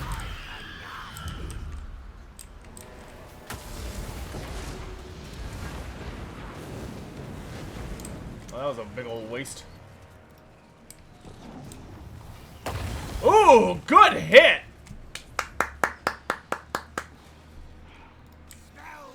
New units OP? Oh, new update units OP. Yeah, well, they just made them a little... They might have made them a little too easy to aim, considering how much damage they do. Can you land it? Can you land it? I'll be really impressed. Here comes the pitch! Oh, a little too high.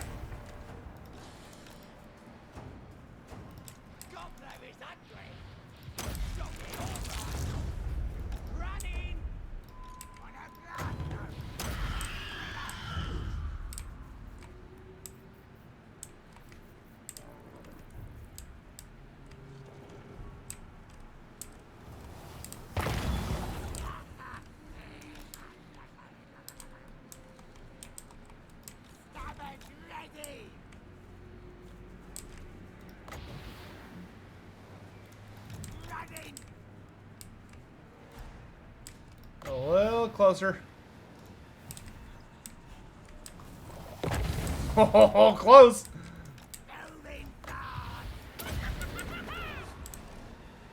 Wait. Gotta angle it right, dudes. Like there. And that's not right either.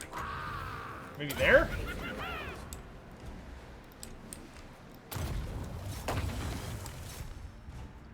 Nah, he's gone. Dude's so stupidly fast. It's not fair.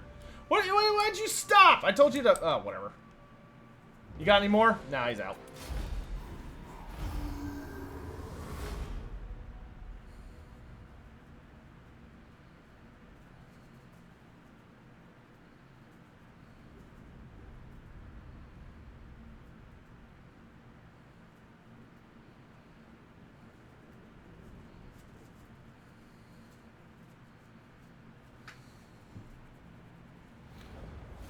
Oh, good lord. Okay, so we're gonna munch those dudes, and he's gonna survive, unfortunately. I'm kind of tempted to chase him.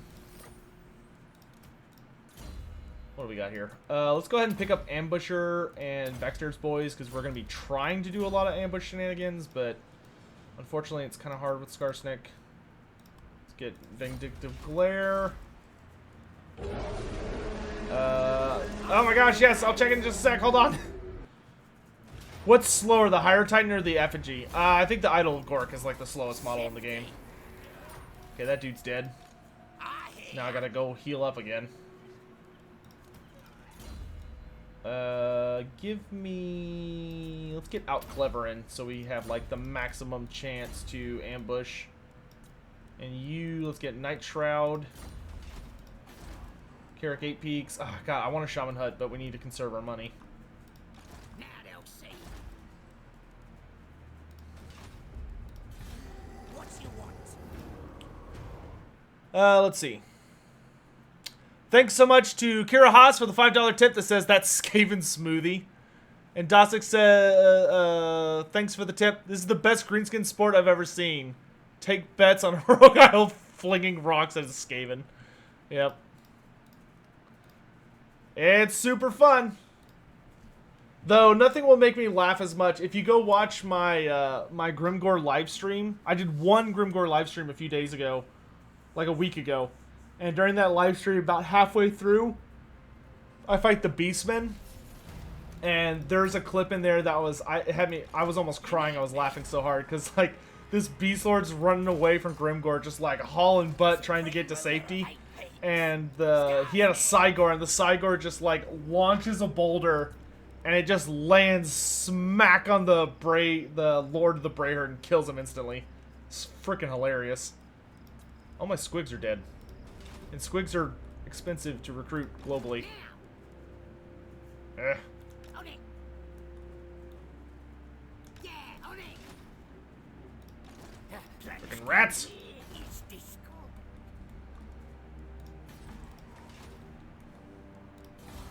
Orcs will. How long would Immortal Empires campaign last for a newer player? Depends on the campaign you play. Some campaigns are really, really long. Some are very, very easy. It just depends on who, like, your favorite faction is. For instance, if you... Yeah, sure, we'll sign up with Clan Scryer. If you were to, for instance, play... like, whose campaign is super simple? Like, any of the Vampire Coast. Vampire Coast have very simple, straightforward campaigns, even on Mortal Empires. Some of the campaigns take a really, really long time. Like, Skarsnik's campaign is not super short because it's quite difficult. Most of the Dwarf campaigns are very long. The Vampire Count campaigns can be very long. It just depends on your playstyle. So, I know that isn't super duper helpful, but hopefully... it just depends. I mean, when you're first learning the game, I wouldn't say that it's a super difficult game to pick up. And, of course, once you kind of get the hang of even, like, the very beginning of a campaign... or like the simpler campaigns, it will prepare you for the later ones, which is pretty nice. Okay, let's heal up to full on Skarsnik.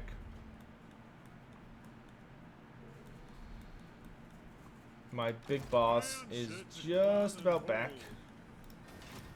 But man, Queek seems very upset that I took his hold from him. I kind of want to demolish the boar building and just build a squig building instead for right now, because I'm not going to get boars, like, anytime soon. I'd love trying to see Grom walk across the battlefield. It'd probably be slow going. Do greenskins reproduce the old fantasy lore? I believe so, if you go far enough back. I don't remember when greenskins transitioned from being, like, male and female to just being, like, sentient fungi. I'd have to do some pretty extensive research to pinpoint when that happened.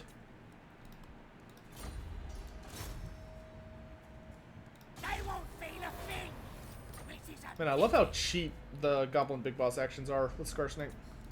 It's only like 150 gold to assassinate somebody. It's great. I got me, brother. Okay, great. That'll allow us to purchase squigs a lot cheaper here, so we can come over here and just start raiding dwarf territory. Arachnic Spider Claw. We can't... Oh God. We can get rid of these rats. Nice, nice, nice. See? Lava Arachnarok. It's beautiful. I don't know why I ate him. I should have ransomed him.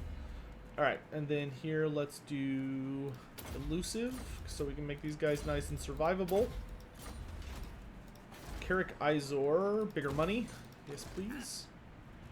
And then let's move you over here. I guess we could pick on Carrick here. I mean, this army is pretty fierce. Hey, Sotek, just want to say hi. I'm glad to see you live. Normally I watch VODs due to off time zone. Keep up the great work. Thanks, Alberix. I really appreciate the nice words, my dude. Glad to know you're enjoying the content. Alright, dudes. Gonna bring Grimgore back just to confederate him. No, I don't care that much. My goal is just to beat the campaign. I am gonna go ahead and call it right here, I think. I do have a number of... Rune BBB, hello. I do have a number of keys I need to send out to various people, and I need to do that before I forget. And also, my throat really hurts because I've been streaming for a long time now. I think we started streaming at 7 a.m. this morning, and it's now almost 2 p.m., so nearly... We've been streaming for almost 7 hours, though we did have a lunch break. So, yeah, we'll go ahead and call it there for today. I do want to thank everyone so much for coming by. We did have a... I hope we had a ton of fun. We finished the Emmerich campaign earlier this morning, and then we started Skarsnik, and we managed to claim Carrick 8 Peaks, which is super duper good. So, I appreciate you all coming by. I do want to give a special shout out and thanks to everyone who was so generous and kind as to tip today. I really, really appreciate that. Thank you for helping me keep the lights on, all that jazz. Thanks, of course, to everyone who subscribed over on Twitch or those who became a member over on YouTube. Hopefully you enjoy the emotes. On Twitch, I only have one, but it's awesome.